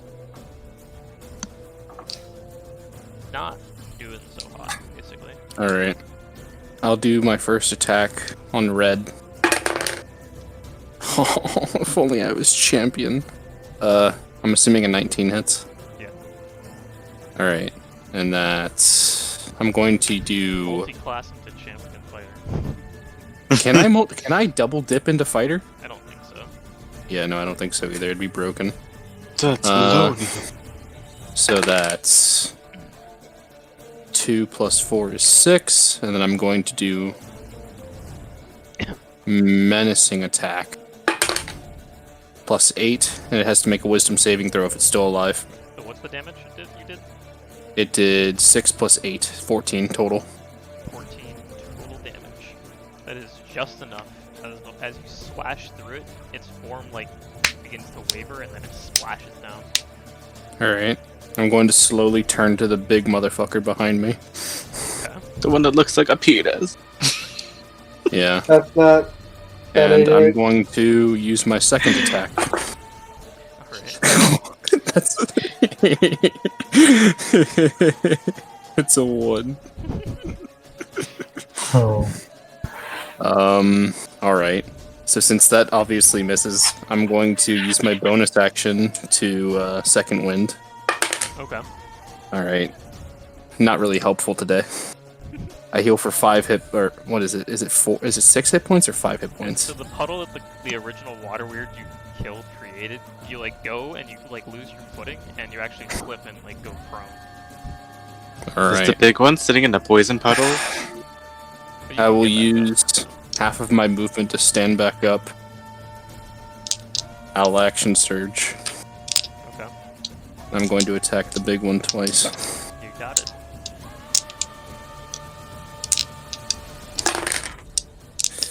Alright, that is 19 plus 7, 16 plus 7, which is 23 and 26. 23 and 26 both hit. Alright, I'm going to do Distracting Strike on the big guy. Okay. So that's Advantage on 2d8, whoever attacks you 3d8. next. That's 6, 9, 9 plus 8 is 15, 16, 16, no, 9 plus 8 is 17, and then d8 from Distracting, plus 3, 21 damage. 21 damage with both attacks. Yes. Okay. So, again, the Star Metal Sword cleaving through, like, the magical form of these creatures. Causing it to waver a bit. Alright, it is 7-11's turn. Nice. Man. I gotta get out of here. It's a free slushy day. Wait a minute. Just use the gauntlet of blasting like an Iron Man fist right in its face. When you make I'm technically restrained, right? Oh, So- are you? We are not doing it that way because I messed up the first time. And I'm not gonna go back on it. He gobbledygooked. So, it's a Then- different thing now. Then I will use the circular blasting. And anyways, I started blasting. So, you're gonna use Scorching Ray. Indeed. So I have to roll 3 times. Yep. First one is not good, 14. 14 still hits because you're enveloped within the water elemental. So it's basically just like. Point This blank. is Okay, just basically I just- to see if you roll a natural 1 or a natural 20, essentially. Okay, got it. Well, you got your wish. It's natural 1. Whatever. His arm flies off. Yeah, the other one was an 11 or Okay. 18. Yeah, so they all hit, but roll the damage for the natural 1 for me first. Got it. Alright, well, that is. Let's see. So that's a 2d6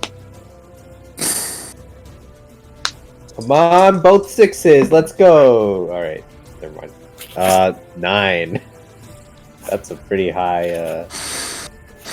Pretty high. Okay, so you take 9 of the scorching ray damage as it kind of like blows up really close to you.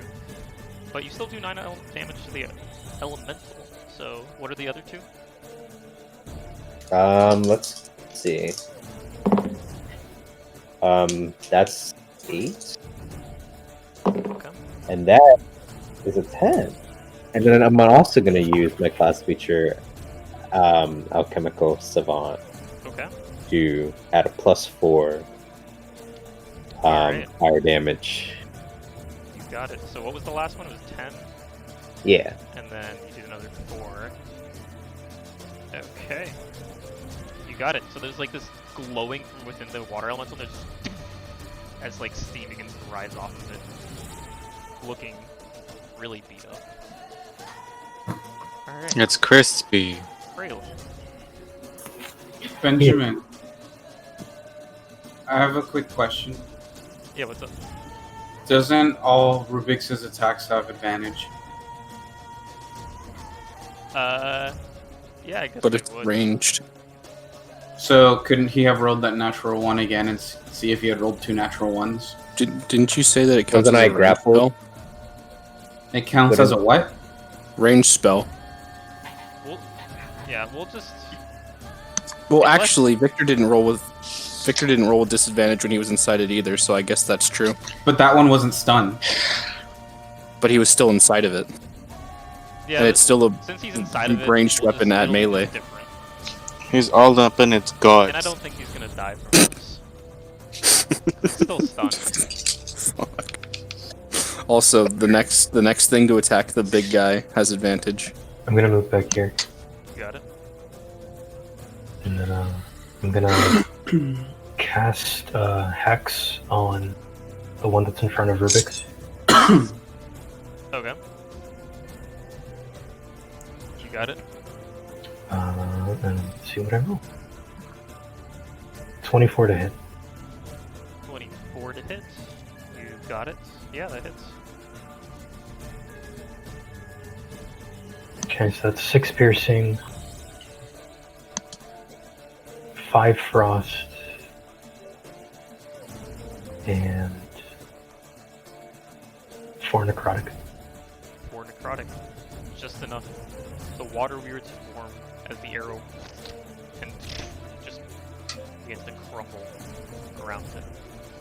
Alright, you're And then released I'll- as you land in a puddle. Rubyx.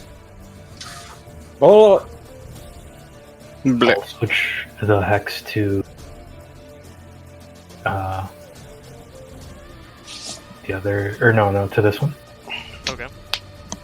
And I rolled a 12, which added up to like a 20, but he said next thing to hit it got advantage, right? Yes. Okay, 20 it is then.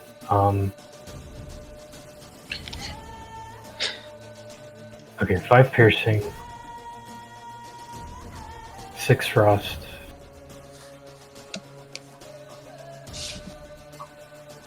two necrotic.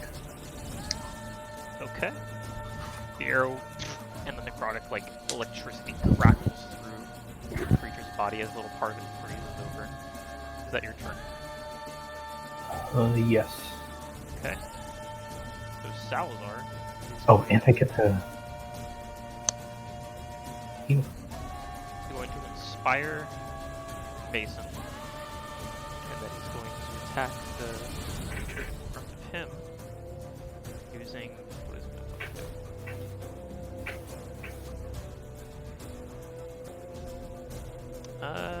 Screw it. He's gonna upcast Thunderwave.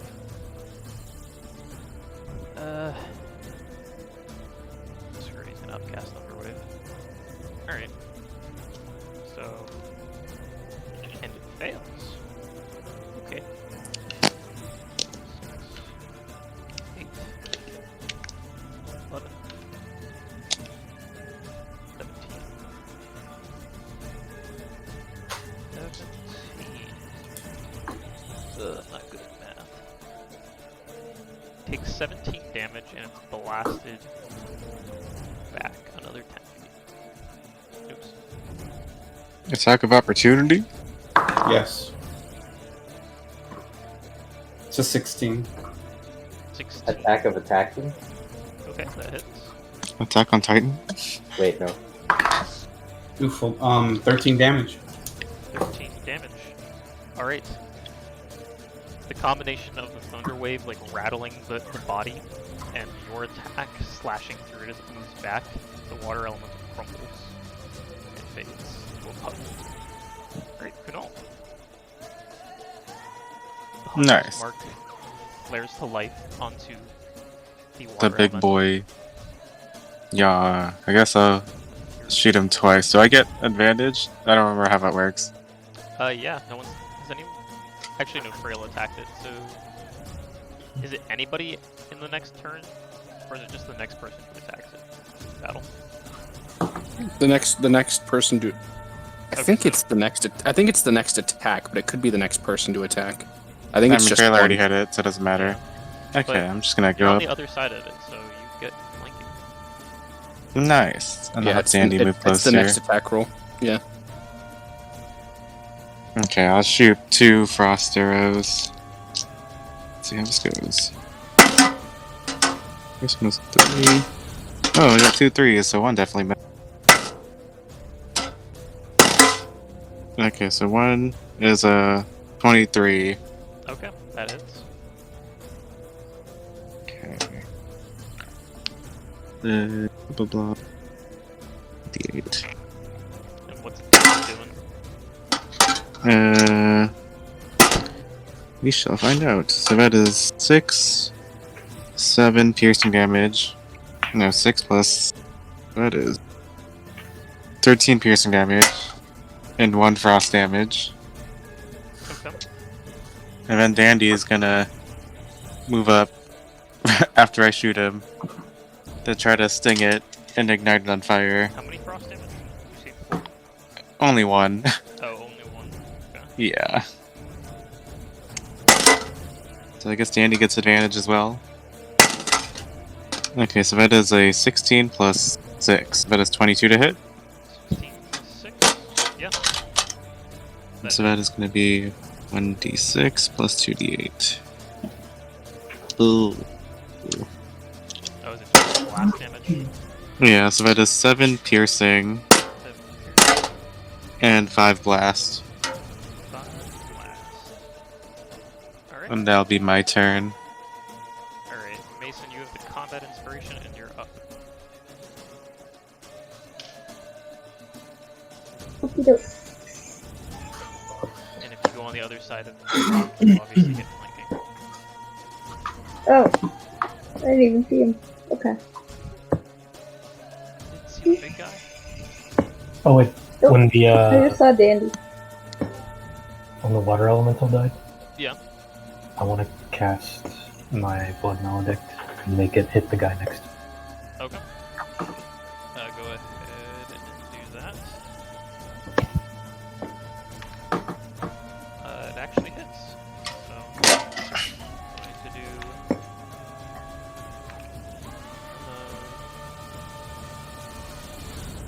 what the fuck plus is? It's 4. 13 damage to the creature. As in a last effort, it kind of gets like this, like, almost purplish tint in its eyes and goes and attacks and then falls. Question: Yeah. does it also get hex damage? Don't know. I guess it would. So, what's the hex damage? 1. 1. Alright. The hex damage flares to life. Purple electricity flows through it. Mason, what's your doing? 25 to hit, With advantage? and yeah, Okay. 22 damage. I forgot that I have sneak attack, so yeah, you know what happens. You can add a d8 from Salazar if you'd like. For what? It's your damage. Yeah. give Oh, inspiration. that's a thing? Yeah. Okay. The stabbing inspiration. So 26 damage total. 26 damage total. Alright. Alright. Sweet. You attacking the second time? Or are you moving away? Yeah, Okay. I'm gonna attack the second time. Roll with advantage. Well, that's not good. That's a 14, so I'm guessing that doesn't hit. Well, let's see. It might. Because I don't remember its thing, except for it's actually just hits. Oh. Cool. So go away and roll your damage. 2 damage. 2 damage. Nice. I think. Give it a little slap. You moving away? Yeah. Okay. So, it's going to throw at least one attack out at Jungrak. Oh no. I'll just figure out how much damage it does to you. Well, I mean, because I know you're gonna use your Oh. endurance. oh, okay. So it already hit me once. It hits you once. All right. Well, that's I'm just gonna tell you how outstanding. much damage it does. Okay. It does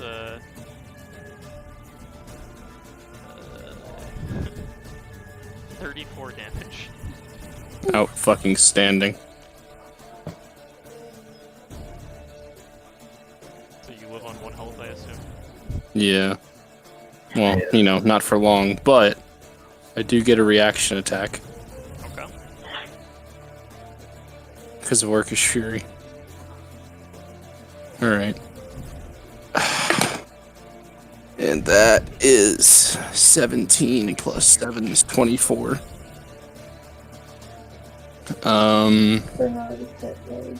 Since I'm probably going down, I'm going to use Distracting Strike on this guy again. Okay. I already used Second Wind. It's my... I think that's my last superiority die. Alright, so... 7 plus 4 plus 7, 14, 18 damage. 18 damage. Well, you don't go down. You want to know why? How do you want to do this? Alright, after it slams me down, I'm going to just cut it from the stomach to its chin. Yeah. Just rip it up open. So it slams down with a brutal attack, enough to knock any fully grown man unconscious. Jungrak is forced down to one knee, but he Jungrak gets is back different. up. He quickly, like, The box in his hand. braces himself and then cuts upwards all the way up, and the form like flickers, and like you can see like the water comes shaking, and then just pours out. And then Jungrak's gonna fall back down to a knee. Because he is, in fact, at 1 health. Alright. Just for the people who need to get to work tomorrow, that is where we're going to end tonight's session. Oh. But, Yay! He slayed the beast. you guys did What? up That's crazy. the creatures. Didn't know